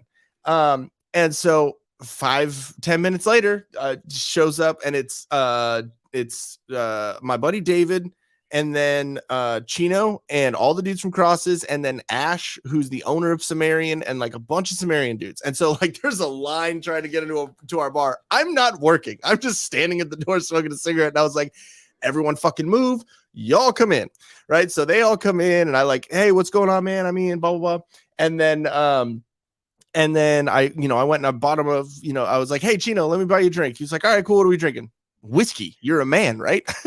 And so we go up, take a shot. The manager of the bar was like, how do you have Chino in my bar and you're not going to tell me? Let's do another shot. Cool. So we take another shot. And then the bar next door, the bartender was like, dude, Chino's my fucking Deftones is my favorite band ever. Bring all of your people in. That's my shit, dude. I fucking love the Deftones. Deftones is awesome. Might be some of the best like sex music, period. Just, I mean, it's just heavy and emotional and it's fucking awesome. Like it's so good. Yeah, exactly. And I mean, you put on fucking, you put on some Digital Bath, some fucking, Changing the House of Flies, some Be Quiet and Drive. You're getting late. So we are, so we're going through and, so I bring them back over there and they, and the guy, forgot his fucking name, but the bartender, he's like, yeah, whatever shot you want. So of course, me being the dick that I am, and then and telling everyone else, I told them a flaming Dr. Pepper. Which do you know what a flaming Dr. Pepper is? Yeah, it's a Dr. Pepper and like it's a broil maker, isn't it, or something like that? Or I kind of it's a drop shot. So it's a half a pint of beer, cheap, whatever, and then you take a shot glass and put 3/4 amaretto and 1/4 151. You light it on fire and drop it in. And then it tastes like Dr. Pepper. It's fucking weird. I can't explain it. And so, but the way they did it in Austin is they did it like blew a fireball. So like, and there were 15 of us. Those are $15 drinks. That wasn't a cheap bar tab that he ran up for all of us. So, and the way they do it is they line up all the pint glasses and then they stack like, I've seen that. Yeah. And they stack the shot glasses on top of that. What he did is they put like a little bit of the 151 in a shot glass, take that shot, pour a little bit on the bar, light that, and then so they like dip their finger in the 151, light their finger on fire, and then and so it's like huge fucking fireball. So obviously everyone's like, oh my god, this is crazy. And so yeah, it was exactly like that. And so yeah, real quick, just want to hear. I wasn't lying. Me and Doug Benson. There he is. You see, man, you had extra AIDS back then. My goodness, look at you. That's called cocaine is a hell of a drug. All right, cocaine. my goodness, dude. Like you didn't have cheeks. Yeah, exactly. I did a lot of that. You look like what's his face, William Dafoe. Yeah, that's not a compliment. This is also another one. That was me. Anyway, sorry, I'm diving to going on pants. All right, let's get back to like the Twitter files. No, okay, no. So anyways, the guy from Sumerian Ash goes, Ian, you're fucking, you obviously know how to party, like blah blah, tour manager shit. Where are we going? So I asked Chino, I'm like, hey dude, like, what do you want? Do you want some weed? Do you want some white pony? Do you want some what are you looking for? So we go over to, he was like, how about all of it? Cool. So we go over to Barbarella, to the gay bar that I used to work at, and I knew that we would be able to get in. I knew that we would be able to get some coke. I knew it was going to be a fun time. And so we go in, and apparently we were in two different groups. It was me, Chino, and then the dudes from Crosses in one group, and then like 10 feet behind us was like my buddy David, my other friend Joe, the guy from Sumerian, like, so the owner of Sumerian, who we were trying to get signed by. So it was like I was trying. I should have networking. You're networking by buying them all like drugs. I get it. And then taking them around. Yeah, exactly. But I mean, what I should have been doing is like trying to schmooze up to Ash a little bit more instead of Chino, because Chino's just like a big whatever. But I don't blame you. Yeah, exactly. So I was like, oh, this dude, and then and also Chino was on fucking Sumerian with Crosses, so it's not like Ash couldn't fucking hang out with him whenever he wanted. Anyways, so we get up to the door, and it was during South by. So South by, there's a whole like it's not just you can get into whatever bar all the time. There's like lists and badges and whatever. It's a kind of a different thing for a couple of weeks. And so I was able to get me and Chino and Crosses in. And then when they came to the door, since they weren't with me, they like the door guys didn't realize who it was, and so they wouldn't let them in. But there's a bar right inside the door. So you can see all of them pissed as fuck. And me and Chino and all the dudes, we just went up to the bartenders because I knew him. We're like, yeah, shots of Fireball. So we're taking a shot of Fireball, and I like could see over there, and I'm like, hey, Chino, like I gotta go get them in. Let's take the shot, and I gotta get them in. And he goes, nah, fuck them. You're hanging out with me right now. I was like, okay. So I was like, that's hot. That's like, yep. That's all I needed to hear. Yeah, exactly. So we like take the shot and go into the back, and I was like, all right, cool. Let's have some fun. So he's like, all right, where's that white pony? So we go around, we try and, and my whole tactic was like, hey, you want to do some blow with Chino from the Deftones? And people are like, no, fuck you. And I'm like, look right there. Like, who would say no to that? Yeah, exactly. But like people were like, nah, fuck you. There's no way you're hanging out with him right now. I'm like, just he's right there. And so we ended up starting to do that, and it was cool. Like we didn't have any conversation, like anything about me really. Like it was just like hanging out like two friends, whatever. And so at the end of the night, he came up to me. He was like, hey man, I just want to let you know, like you're really cool dude. I haven't been on my jock. You haven't been like trying to like, oh my god, but get an autograph, take a picture, whatever. Like I didn't even fucking take a picture with him, which is probably dumb. But he was like, I get it. I get it. Like the first time I hung out with a lot of people, I didn't want to like be that guy, so I didn't take a picture or nothing like that. I mean, but if I saw them out a second time, then I was like, hey, you know what? Let's get a photo together real quick. Yeah, in hindsight, it would have been cool to be able to have that, just like I have a picture with Doug Benson, whatever. But anyway, so sometimes you just gotta like suck up your fucking ego and just be like, listen, I'm sorry, I gotta do this just because you're you and I'm me. Like this, let's just get this out of the way. Let's get this awkward part of the sex out of the way. Yeah. Exactly. It's like you know who you are, fucker. This happens. Like I might ask for this eventually. I was just waiting for the right time. Yeah, exactly. So So at the end of the night, he was like, yeah, I'm like, okay, I appreciate that and awesome. I do have to say with that, you're one of my musical idols. Like I respect you in music. Like I played Around the Fur so much to where the CD was worn out. I could, you know what I mean? Like I bought a couple of those, dude. And it totally wasn't because the chick was like half naked. Pony too. White Pony. I also like probably end up buying like 2 or 3 of those copies, whether because like they just like get lost, get broken, whatever the hell's going on. It's like I need to have it. I gotta have that one. Yeah, I totally bought a lot of White Pony too. Not that night though. That was free. So anyways, and I was like, I just gotta tell you, like, you're a huge influence on me. One of my top influences. You're amazing, blah, blah, blah. And then he fucking bounced and he like, I was like, all right, later. And he disappeared. He rode off into the sunset, never to be seen again. And so the next day, again, Ash and David, all the dudes from Sumerian weren't able to get in. Didn't see them the rest of the night either. And I wasn't fucking answering my phone. I was hanging out with Chino. So the next day, I messaged David. I was like, hey, dude, what's up? Let's meet up. Like, go. What shows you going to? Probably. And, maybe I'll come over to the Sumerian loft. And he's like, I wouldn't do that. And I'm like, why? He's like, Ash is kind of mad at you. I'm like, oh, fuck. Like, I'm trying to get him to sign my band. Like, that's not good. And I was like, why?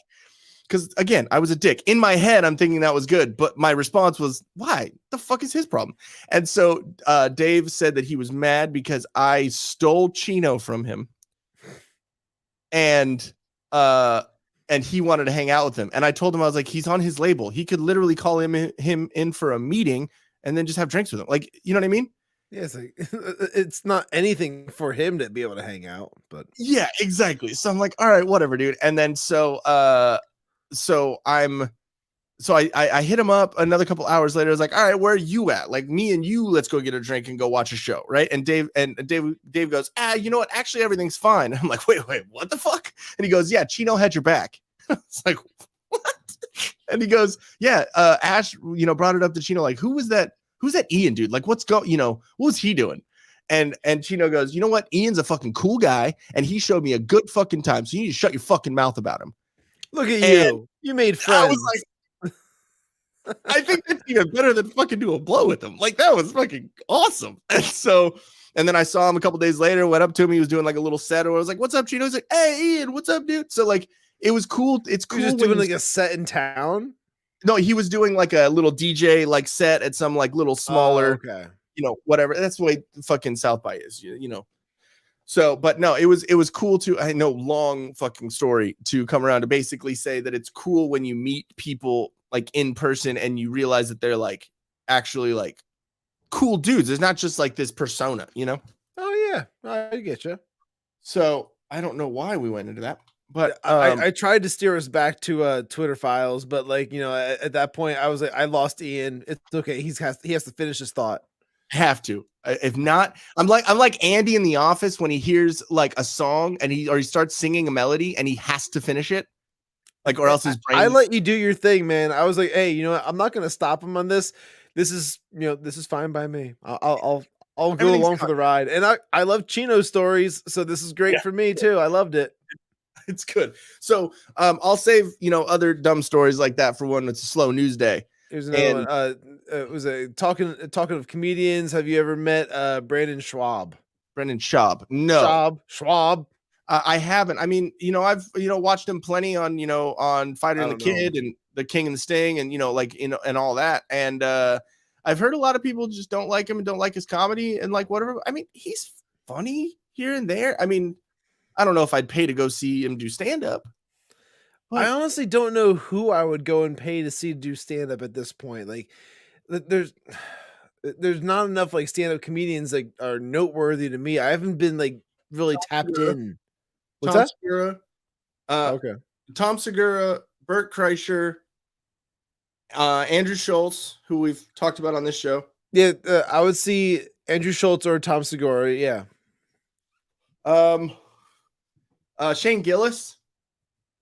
Again, like, I'm not really tapped into all this like the stand-up comedians. Like, the last time I did see a stand-up comedy show, but I forget who the fuck it was. And it just must not have been that good. Like, the best thing I can think is like I saw a stand-up comedy show. There was like 3 or 4 of them, and 2 of them were like noteworthy, and I don't remember either one of them. Couldn't have been that great. One of my cousins. Oh, Jim Brewer. Yes, of course. Fuck I would yeah, see Jim Brewer without a doubt. Yeah, Dave that's Landau. somebody. If I saw Jim Brewer up on like the kiosk or like the marquee, I would absolutely want to go and see him for sure. Landau for sure, because he's like Landau and like him and Crowder do like their like kind of back and forth type thing. Yeah, I would love to go and see like the censored guys, Gavin and Anthony Cumia and like was it Josh Denny. Like yeah. And then they bring other guys with them too. Like they I shared with you the one guy Donovan Crip Daddy. Like he went to their one show like out by Chicago, and he's fucking hilarious. That guy. Yeah. So I mean, there's definitely a good bunch of comedians, and I'm a little bit more. If Louis C.K., I'll go watch him because he is. Is he doing stand up again yet though? Yeah. Like, he is. He's back out. Okay.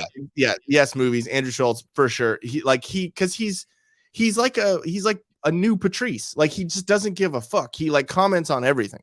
Mm-hmm. And but yes, I've been a lot into the stand-up comedy, world lately. Bill Burr.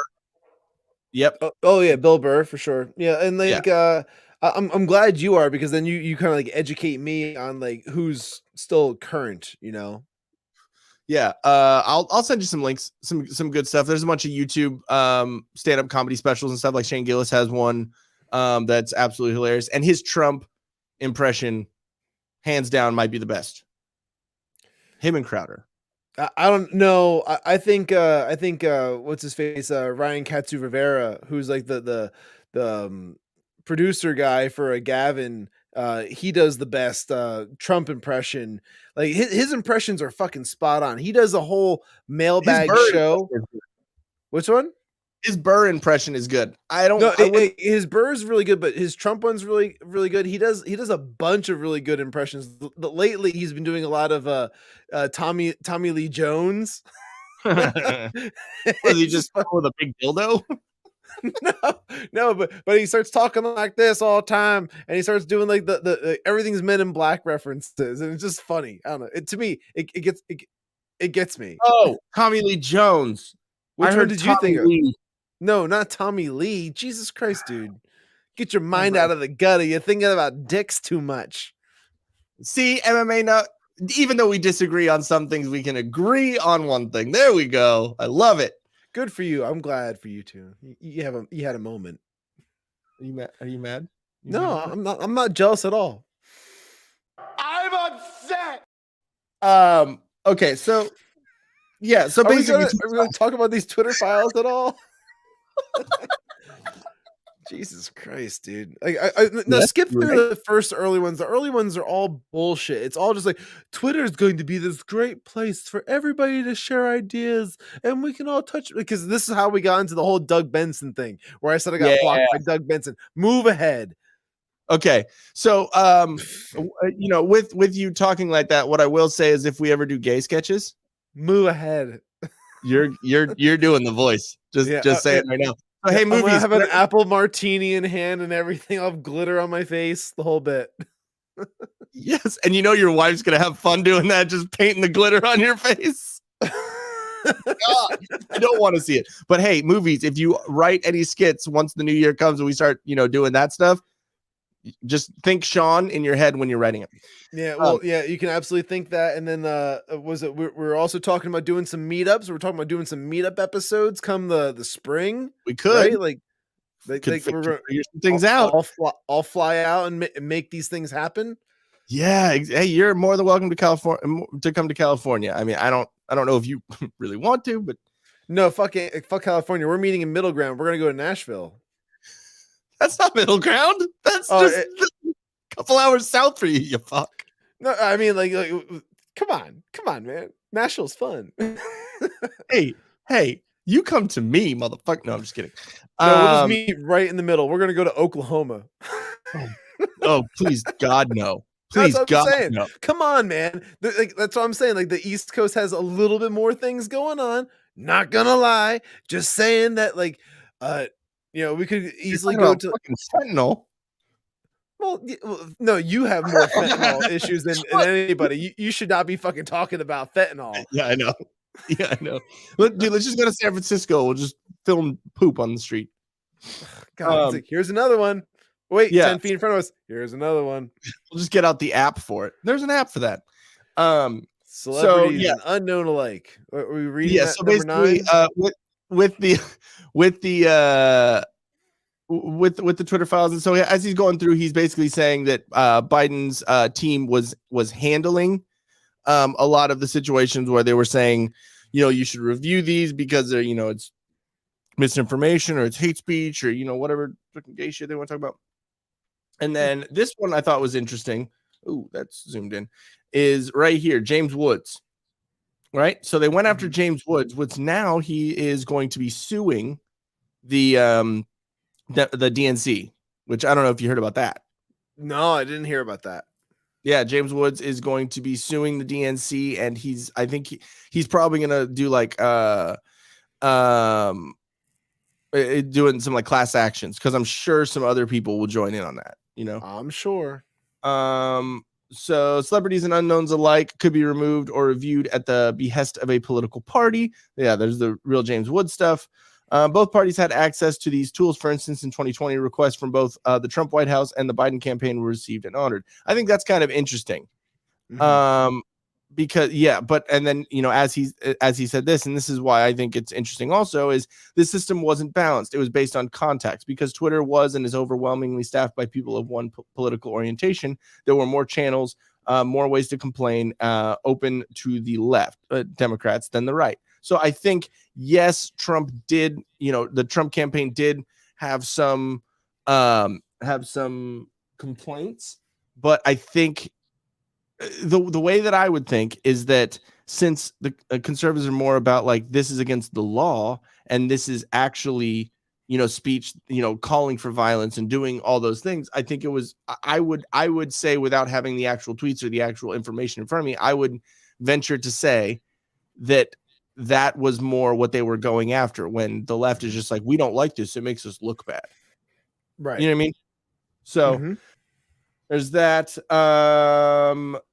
What else? And this is the big reason why it's such a big deal, is because the Hunter Biden laptop story. It was the October 14th. So it was just This was right before the big debate when that one came out between Trump and Biden. I remember when this happened, and everybody got shut down on Twitter because of the fact that they were sharing this. Several accounts got suspended because they all just retweeted this fucking New York Post article. Even the New York Post got fucking suspended for a minute. The New York Post got suspended, and then Kayleigh McEnany, the fucking press secretary for the president, got suspended because she shared it. That's big ones for sure. Fucking brass balls on Twitter. The Trump brought up the laptop from hell. He brought it up several times when it came to in the debate, and they said, or even Biden said, it's Russian misinformation. What? Or Russian disinformation.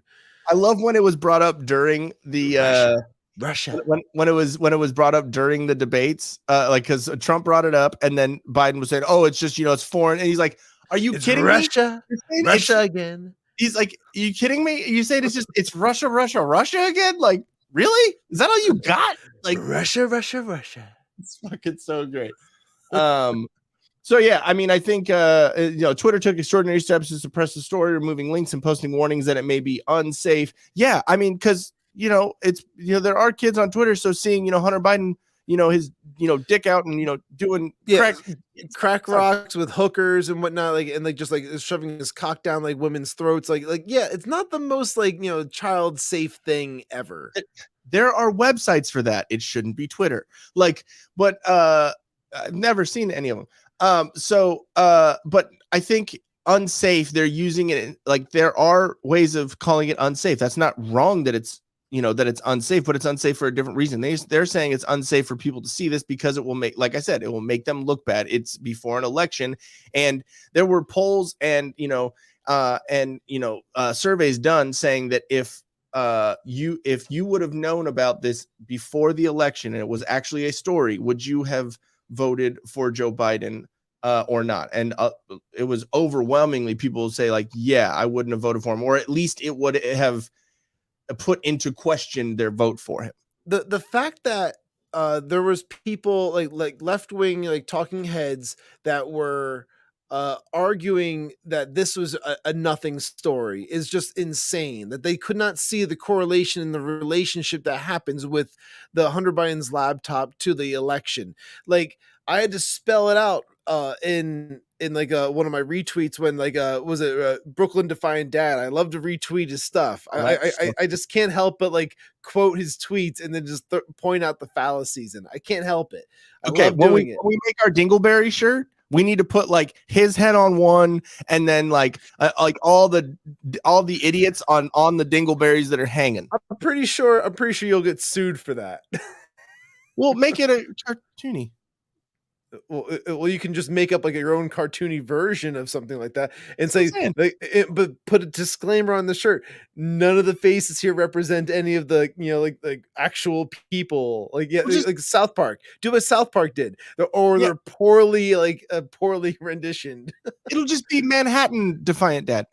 Yeah. So anyway, one of his things was the Twitter files came out. It was a real yawn.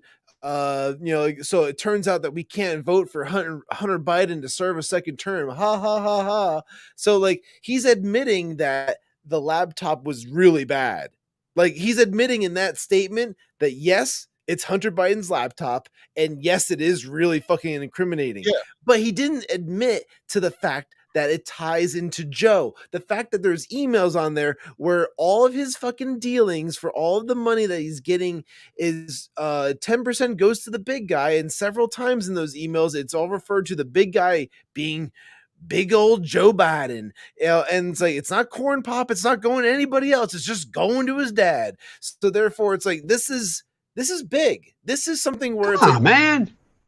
Seriously, come on, man. How are you gonna do me like that, Hunter? So he left that in the emails, and then that clearly ties Joe to all the quid pro quo dealings that Hunter was doing with Ukrainian energy companies. And the funniest thing is who are we sending hundreds of billions of dollars to now? We're sending it to Ukraine. We're sending it to the Ukraine. So like the DNC and Ukraine have this ridiculously like overlapping relationship that like, you know, obviously like they have their children involved in it. Like Pelosi's got her kid like even involved in like Ukrainian dealings as well when it comes to like energy. So again, there's all of these things happening that like, you know, aren't being covered by the media because it's just like it's not noteworthy people. But the minute anybody looked into Joe Biden's son, they're like, oh, and that laptop was from him, and then like, oh wow, he's doing crack and he's like banging these like hookers. Okay, I guess that's like a thing. But then like, you know, on top of that, then there's incriminating emails. Like, so put aside his own personal shit, all that incriminating personal shit. Let's take that all aside. Like, all right, so Hunter Biden's a shitty human being. Joe Biden is attached to the quid pro quos Literally in those emails. Accounts. Like, and their bank accounts were connected. It's all fucking that's all the evidence you fucking need to show that like it's quid pro quo. And isn't that an impeachable offense if we remember from the Trump's incident with Ukraine? Hey, I want to see if I can talk to you about something real quick over the phone, and he's talking to like the president of Ukraine. It was a great call, perfect call. I have to say, you know, it was one of the best calls that's ever happened, and I have to admit that, you know, he even said, you know, Donald, you're quite the great talker. I have to admit that. So, like, he just again really full of himself. I love it, but like, so anyone, well, go ahead. Anyone that videos their scale with crack on it is interesting. I know. How bad is that? Like, and like, and he videos himself all the time. I will give credit where it's due. He is very proud of his penis. Yeah, but he's always naked and he's always filming himself. Like he just constantly. I don't know if he does it kind of like. I've heard this before. I think either Gavin or Josh said this before on one of their streams where it's like women who go out to the nightclubs and they document everything all night long. They're doing that as a drunk diary for when they get blackout drunk. That way they can relive it the next day because they don't remember what the fuck they went through. So like, I think that's Hunter Biden like every day. He's just like, hey, I'm filming myself because I'm blackout drunk right now. I want to remember where I'm at right now. True. Like, so no, like, I mean, that's honest. And, you know, and to speak on that point, I mean, it is kind of cool. Just like, so with me and my wife having the Till Death podcast, you'll see where I'm going with this. I know it's awkward, the very beginning of it, but it's not like me and Jen do crack or anything. But if you, if like going back and listening to old episodes and like whatever, it is like kind of like a diary or something. Like it kind of goes back and I can kind of listen back. Like, sure, I remember that. So I can understand to that point, but you know, fucking hookers and, you know, doing crack. That's there's things that you would probably not want to remember or document.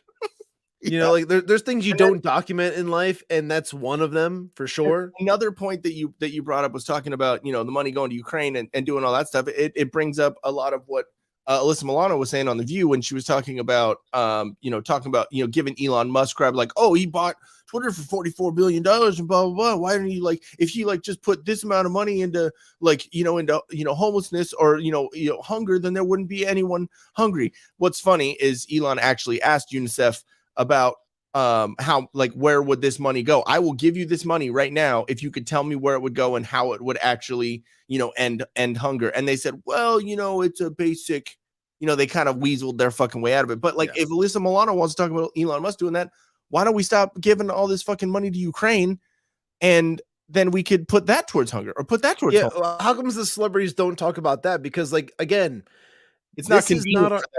This isn't our war. Yeah, this is not our fucking war, dude. Like, this is we have no business getting involved in this shit. Yeah, what's really funny too is after, like I told you, I've been watching like old World War I, World War II documentaries and kind of like all that. And what's crazy is that America didn't get involved until like the tail end of a lot of this shit going on because they were like, we don't want to be involved. Like we're not getting involved in Europe's war. We're not getting involved in all that shit. And then it seemed like after World War II, we just got fucking involved in everything. And it's like, no. Like Vietnam didn't need to be there. Iraq, we needed to be there at first because we got attacked. Like, I will completely say that we needed to have retaliation against the people that attacked us. Point blank. Did we need to be there for over fucking 20 years? No. Fuck off. We need to bounce. Like, you know, and like the stuff with Ukraine, don't need to be there. Don't need to be funding it. That's America first. Sorry. You know? Yeah. I mean, like, for it is whatever you might think about Bill Clinton was about like securing the borders, and he was about like, you know, funding like, you know, things that actually like were inside the US, like infrastructure and whatnot.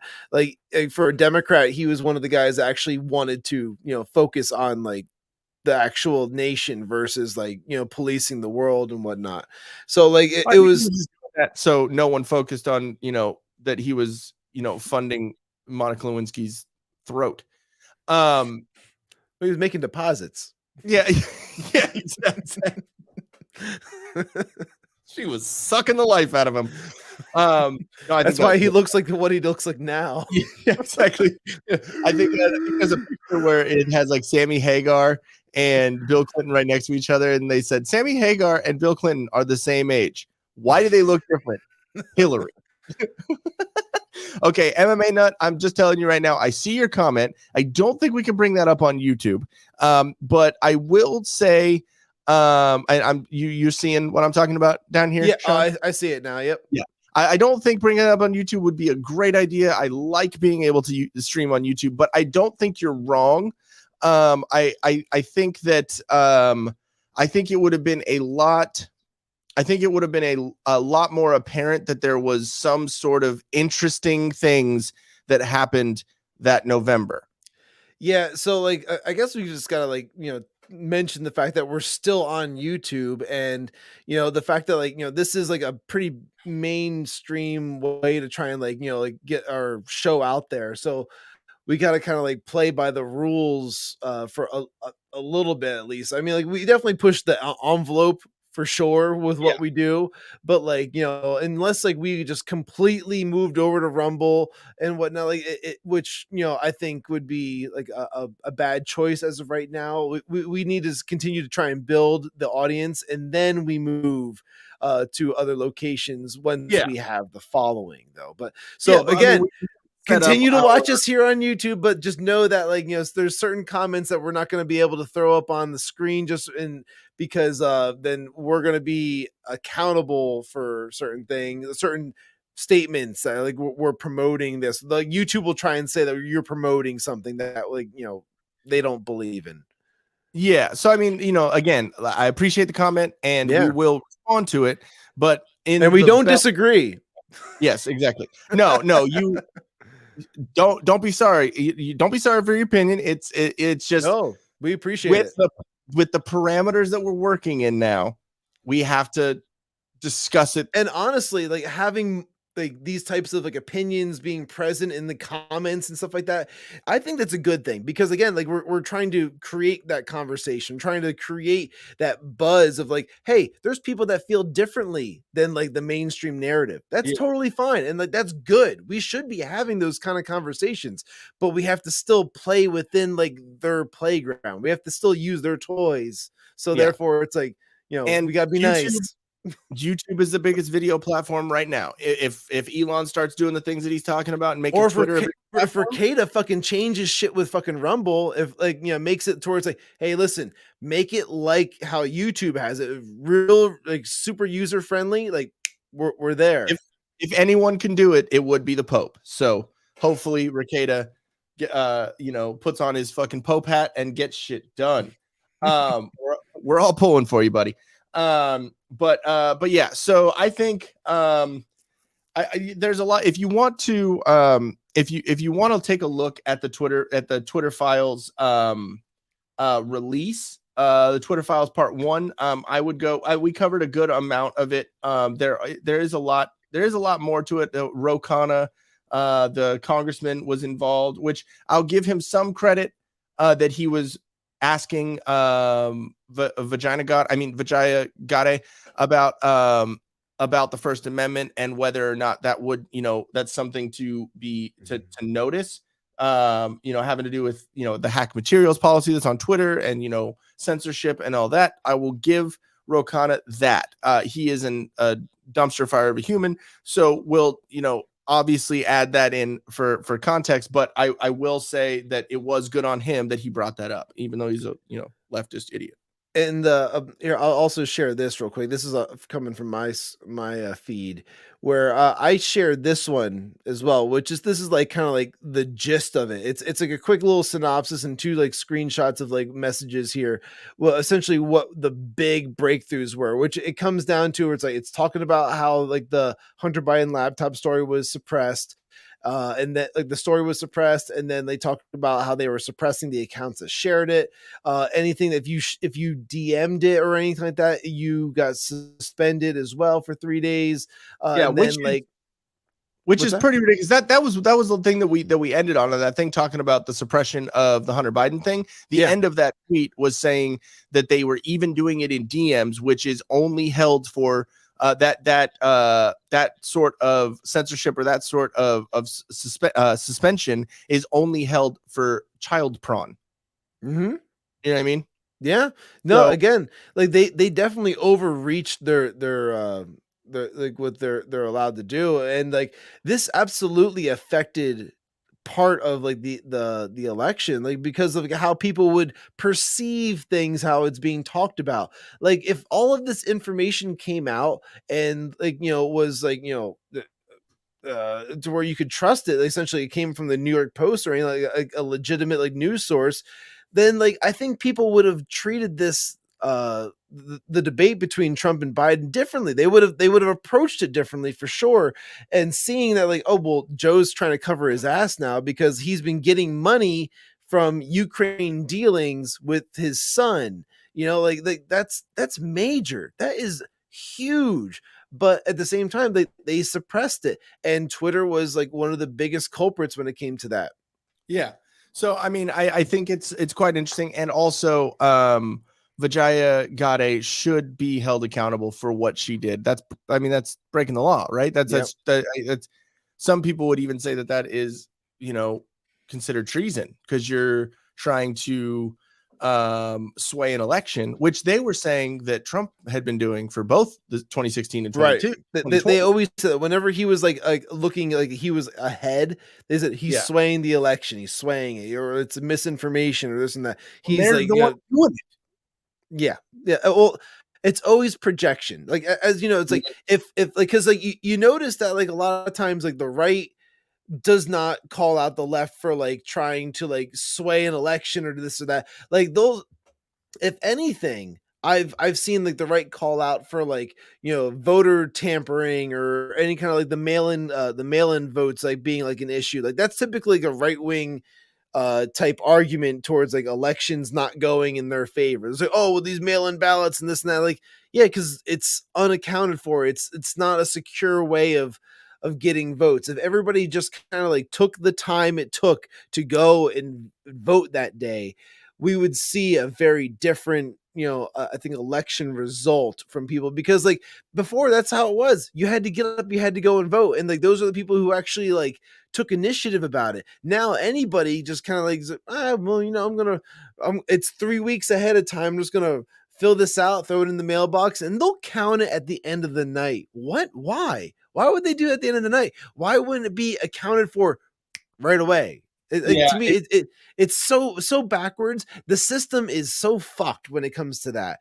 So like, if anything, like they need to do away with it. Everybody just needs to like, hey, listen, boss, I got to go take 15 minutes and go and vote real quick.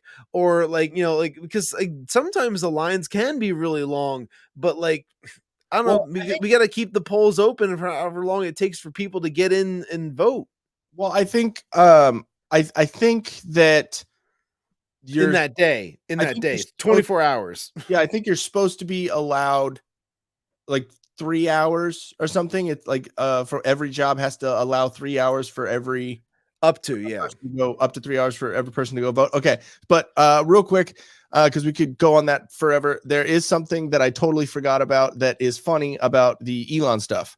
Or Elon and Kanye stuff. So Kanye put this up on his Instagram.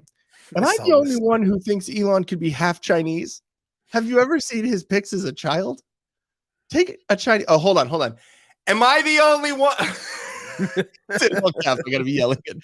Take a Chinese genius and mate them with a South African supermodel, and we have an Elon, not Elon, an Elon. And he used proper grammar there, at least. Hey, I mean, Ye is his name, but I mean, he speaks in correct English sometimes. I say an Elon because they probably made 10 to 30 Elons, and he's the first genetic hybrid that stuck. Well, let's not forget about Obama. Wow. I'm sorry for using curse words in church, but I don't have another word for Obama yet. So Obama is a curse word now. Yay, 24. Let's unify and find out. Laughing your ass off. No. That's let's unify and find out. That's what that acronym is. It's like Luafo. Oh, I thought Luafo. Your ass off.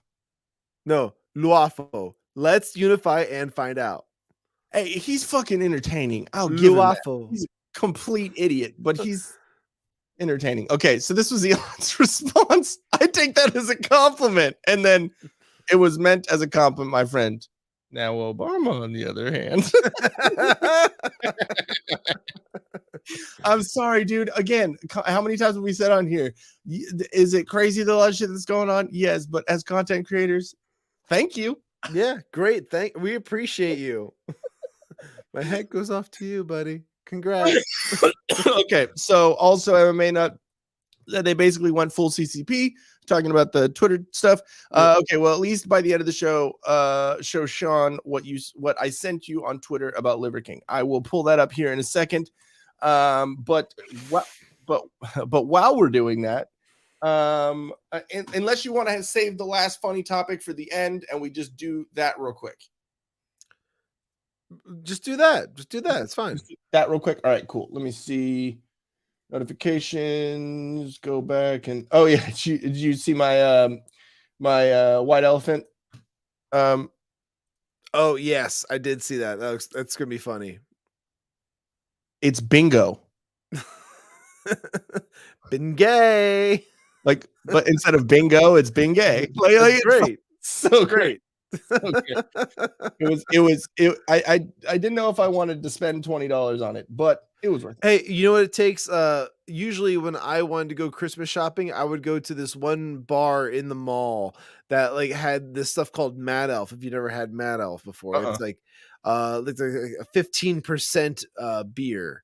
Okay. So it's a barley wine, but it's like all with Christmas spice. So you feel seasonal. So I drink like 2 or 3 of those, and I'm like, I'm pretty much in the bag. I'm like, all right, yeah, let's go shopping. And then I don't care about money anymore. I'm just like, this is great. Just gonna buy everybody everything. Yeah, exactly, right? This is funny. It's fucking great. That's how you buy funny gifts for people, because otherwise you're like, no, I don't want to spend money on a gag gift like this. I'm like, no, this is great. I'm gonna spend $40 on this. Oh yeah, dude. No, like funny stuff is like one of the I got my stepdad like a ginormous mug. Like it was this fucking big around and about this tall, and it says, I like big mugs and I cannot lie. Gold. It's amazing. Does he ever use it for coffee? No. I hope he uses it for alcohol. Let's see. So this is what MMA brought up. So damn, bro. 2018 Liver King looking natty as fuck. Getting out tangled by Liver Queen. Why she have to do him like that? No wonder homie hopped on a cycle. So this is Liver King. Yeah. Okay. That was Liver King when he had AIDS. It was Liver King as me as a as sketchy Jesus. Yeah. I'm like, listen, I can tell you about the riboflavin. I can tell you about the choline. I can tell you about the hemorrhoid. I can tell you about the peptides, leap. There's leap. What the fuck is it? I forget. It's leap something. There's ergothioneine. But I can tell you that stuff, right? But how much? What do you actually know about that? Right. Yeah, when you go, I'm like, listen. Okay. I can tell you about. I see where you're coming from. But my take on that is he's saying I could tell you about it because I'm knowledgeable about it. I don't know if that's I could tell you about it because I'm taking it. My reaction to that video is I love how you still go to bat for this guy. No, I'm saying based on that video. I'm not. He obviously came out. And I'm said, giving you credit, dude. I'm like, man, like you're looking right you're looking right at it, like all the evidence you need, and you're like, yeah, but I could see this. I'm like good for you, man. Wait. Are you saying that when there's a 20 second real video, too? Santa's real. Are you gonna let me talk or? Yep. Go right ahead. Cool, thank you. So based on that 20-second video, like how a lot of people put out a 20-second video of a cop shooting or something like that without any context, you see what the video is and you're like, oh, I'm gonna make that decision. Am I saying that he didn't come out with a fucking 6-minute video saying that yes, he's on steroids? Cool, but based on that video alone, that doesn't say, hey, I could tell you about this because I took it. So what you're trying to say with that thing is, oh, this is proof. Not really. The proof is his 6-minute video. That isn't proof that I could tell you about this because I take it. This is I could tell you about this because maybe he researched it. Yeah, all those little clips and like the even the one that he shared on his own like Instagram feed, which I sent to you initially, Ian, which was like just him like saying like I fucked up. I'm sorry. It's like, still like if you looked at it, there's not a lot of context around those things. If you had to watch the full 6-something minute long video where he actually explains, yes, he was doing steroids. He did it because like his age and like he was living this persona and all that. Yeah. And like again, that was one of the things I said from the very beginning. Like it's a persona. He's like, but the thing is like, I agree. He is a positive influence. Yeah. The positive influence. My whole thing is when you sent me that video is from the 6-minute video. But without the context of the rest of the video and hearing just that part of saying, I fucked up, I lied to you, that could mean a whole number of things just based on that tiny video. But then when you see the context, yes, of course, I can completely admit that's just like the left saying, oh, Trump said there's good and bad people on both sides, or, good and bad people on both sides, talking about the context matters. And then when you get the context of what he said, I like, fuck the, white supremacists, that should be condemned fully, but the people that were at that protest, there's good and bad people on both sides. Yes, yeah, exactly. So anyways, just I wanted to address that MMA nut. I understand what you're saying. What is your what I took from that video from back in start of 2022 is he slipped up and was like, fuck, not that it matters now because of what's come out. And I see that, but I don't see the moment because I know one of your other tweets down there was, oh, this is the moment that he fucked up. I didn't see a reaction like that. I saw kind of like, you know what I mean? Like, I didn't see like, oh shit, someone's recording me. He was looking at the camera the whole fucking time.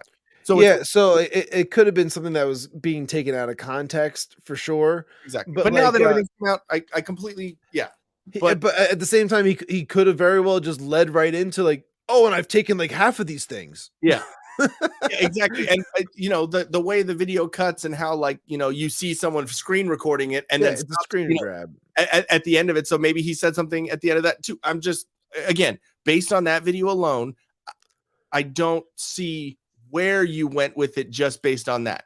So like it's funny how like now when we watch videos we have to always look for context because like I mean I really learned all that when it came back to all like the police like shooting type things, like all those videos. Like I was like, wait a second, we're just seeing like a 10-second clip of this like probably 20-minute like interaction that happened, and like we're just seeing like the police like essentially defending themselves, you don't see the 15 minutes leading up to it where they said drop the gun, drop the knife, get out of the car. Please don't do this. Yeah, like like all that type of stuff. Like you don't ever see any of that type of stuff either.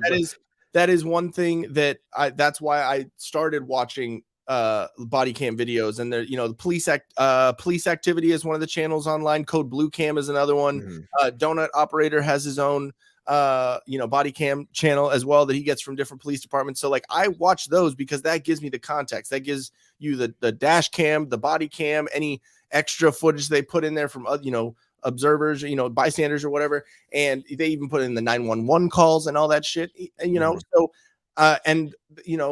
also when we have a slow news day and we don't have many topics and whatever, we can either do funny Ian drunk cocaine stories because there's a lot of them, or we can watch some body cam stuff because that's fun. I mean, it's not fun, but It's not fun, but we can absolutely like go back and like analyze, you know, like where things can change for sure in those situations. It's educational, and you also put yourself in the shoes of those cops where you're like, if you're sitting in that situation, like you're gonna make somewhat close to the same decisions. Mm-hmm. You know what I mean? You're like, sorry, I'm going home to my family, and you're not, and you're the criminal. Sorry. Yeah.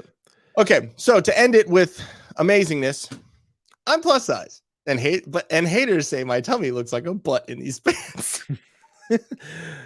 Well, wait a second. Are we looking at the front or the back on the image on the left? Is the image on the left the front or the back? It's the same picture. The one on the right is just zoomed in. Oh wait, is that like the Office meme? It's the same picture. Okay, so yes, that's a butt. Hold on. Forget about Lion King. Have unseen the new Transformers trailer. It looks terrible. I lost interest after Transformers 2 with fucking Shia LaBeouf. Yeah, I have not seen very many Transformer things as of lately. Like, you know, I know they tried to rebrand it with Marky Mark, and then like that was the end of that, I think, for that franchise. If I stopped and thought about look at that butt on her front. Dude. Damn. I mean, you put enough makeup on, bitch. Like you can't. I feel like she just spun around like it was like a Barbie doll. You just kind of took the torso and just spun it backwards. Is that Kanye? Is that Kanye? That's not Kanye. Shut up. It's Kanye with a lot of makeup. That's some serious sagging right there. You ain't wrong on that one. We agree. About was flattering to the world each time I got dressed. I'd be miserable. Y'all hate. I'm happy. Are you though? You should tell your happy like that. You should tell your fucking face. Well, that face, she's smirking. She's like, yeah. Yeah, that's because she saw a cake in the background. She's hungry. Is there video footage of this? Oh, yes. Perfect. I didn't. Let's bring this up. Gorgeous. Hey guys, it's Stella, and I just want to inform you that I did not get a call back for the Good American casting call. Congratulations to everyone who did. I cannot wait to watch your stories. If you did not get a call back like myself, I'm here to tell you, welcome to my life.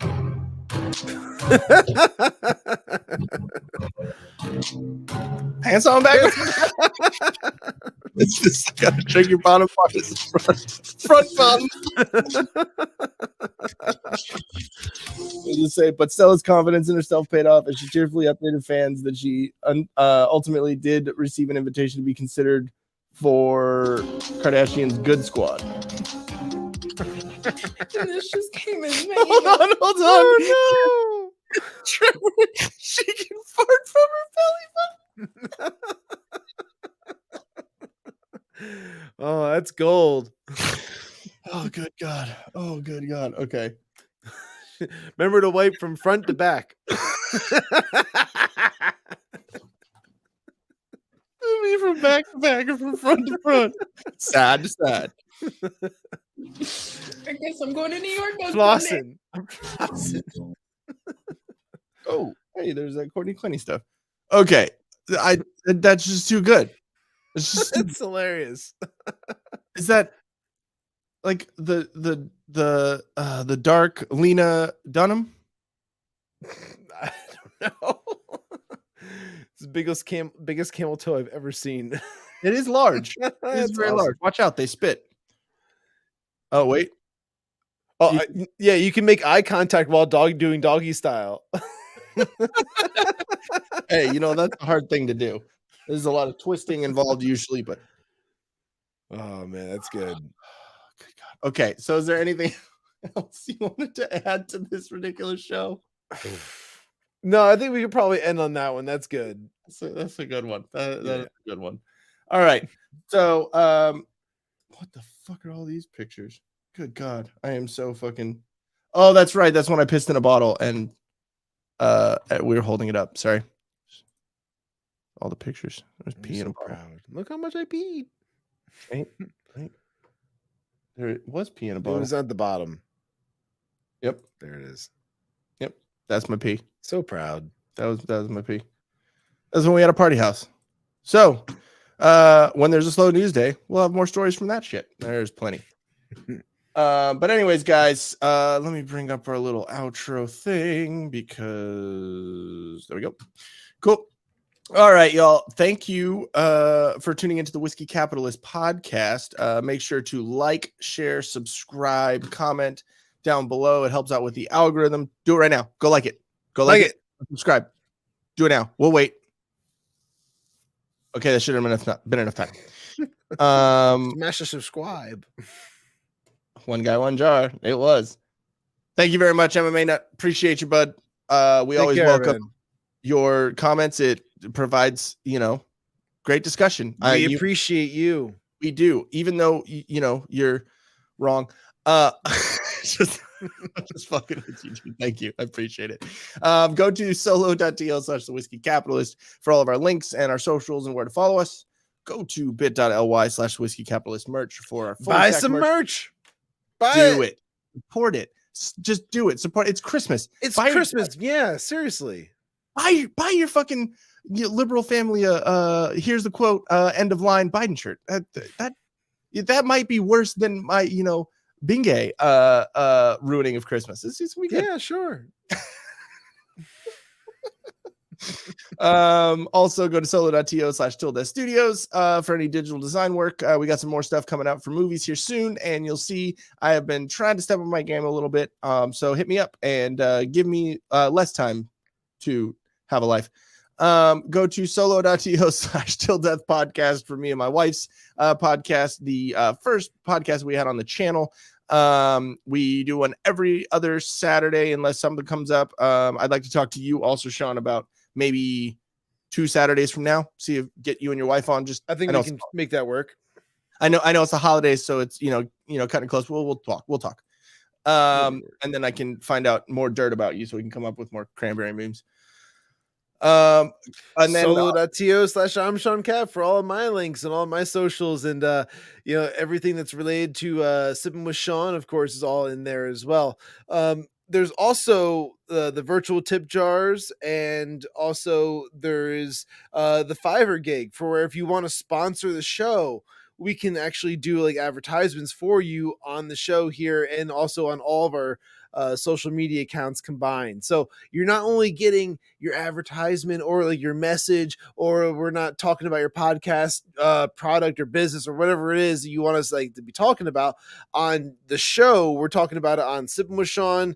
We're talking about it on the Whiskey Capitalist. We're talking about it on all of our Twitters. We'll share it, and you're gonna get it out to over 10,000 plus people. So lots of positives to be able to go for that. Yeah, exactly. It's going to be on all 4 shows. And once Movie starts doing his stuff, which he's been kind of giving me some more info and he's starting to work with his video stuff. So you get even more for your money. Yeah. So you'll have Till Death Podcast, this show right here, the Whiskey Capitalist Podcast, Sippin with Shawn, and Movies America. And obviously we're going to blast it on Twitter. We're going to blast it on wherever we can right now. So speaking of Movies America, go to @moviesamerica, www.moviesamerica.com. We'll be having his stuff here coming up soon.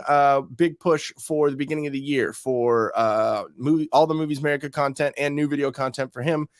We are going to be doing all of his past audio content, going to put in some video content on there. Going to be trying to get our merch store for the Till Death Pod Network, which while we're talking about it, go to @TillDeathPod Network. Wait, it's actually just Till Death Network. Shit. How long have we been doing that? I don't know. Fuck. I'm so dumb that I just remembered that now. So here we go. @Till Death Network on Twitter. That's probably why we haven't been getting follows. I'm gonna point on that. So Till Death Network on Twitter. You can follow all of our stuff, but we are going to be doing a condensed merch store to where all 4 shows are going to be on that merch site, so you can get everything. So if you like Sippin with Shawn, then you might see some cool Till Death stuff. You like Movies America, you might see some Whiskey Capitalist stuff, and vice versa. So we also have some cool announcements about next week. Next week we are going to be having. You want to give a little information on the one on the 12th? Yeah, we're gonna have guests on the show. We're gonna have Steve Lynch, who was a Northampton County it was a county executive candidate who he's family guy, owns a small business, and he's been a conservative for probably most of his life and whatnot. And for what I can tell you is that he ran for local politics, went through the campaigning, the election, and the aftermath, and it's definitely done a toll. And it would be interesting to get his take and his story as to what's kind of happened in those incidences. And then also he was at the January 6th the rally and whatnot, and get some more information as to what he may have saw, because I have questions about all that stuff too, because it's you see the footage of what essentially happened at the Capitol, but there was a lot of people that were at the rally that never made their way over to the Capitol. And was there any kind of whiff of chaos to come? Was there any kind of hyping up happening beforehand that you could have saw, hey, something's about to happen or something like that? Is there any of the that vibe in the air? Yeah, is there some kind of vibe that was going on? There's tons of questions that come up with that. So it's going to be a really interesting conversation for sure, talking to him about that. And then of course talking about any kind of current event type stuff as well with them, just to kind of get another take on what's been happening. Yeah, I mean, I want to ask him if you ever ran into Ray Epps. Because that's probably a vibe in the air. But yeah, so I think that'll be cool. And then on the 14th, we're going to have Eric Kluber. He is a musician, a guitar teacher from LA and Hollywood. He has a lot of insight on what went on with the LA policies with during the coup and all that stuff, and how it because he's been in the music industry for a while, and and how it affected that, because as we've seen, California has been one of the strictest one of the more strict states. Sorry, I'm a brain fart. One of the more strict states on the coup policies and the lockdowns and all that stuff. So his insight on that is pretty cool. I have an interview with him on the channel. It was one of the Ian interviews that I was doing before I met Shawn, and we got everyone on there. We have actually a Shawn interview on there too, so that's pretty cool. But yeah, so if you want a little bit of insight on that, he's good people. He was in a band called Void Vader. He is now in a band. Let's see, what band is he in now? He's in a band called Society One. They've been around since the 90s, and actually some pretty cool stuff. I learned that their singer holds a Guinness Book of World Records for being suspended from meat hooks on his back and playing a show.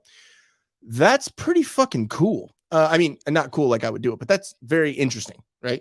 How do you do that? It's interesting. Yeah. So I could be wrong, but that's what I read from their Spotify description. So just going off that, we'll ask him about that and ask him about some more stuff. And it's cool to have discussion with other musicians, sure. So that's going to be on Wednesday, December 14th. And that is going to be, I think we're going to start at 7 Eastern and 4 Pacific, just because for that one, timings and stuff like that. But he'll stick around for a little while, and then we'll go over some current events, just like we were saying with on Monday with I guess as well. So with that, make sure, like I said, go like, share, subscribe, do all the stuff, and I think we're gonna sign off. Bye. Home to mommy. A man and a woman. Bye. Damn.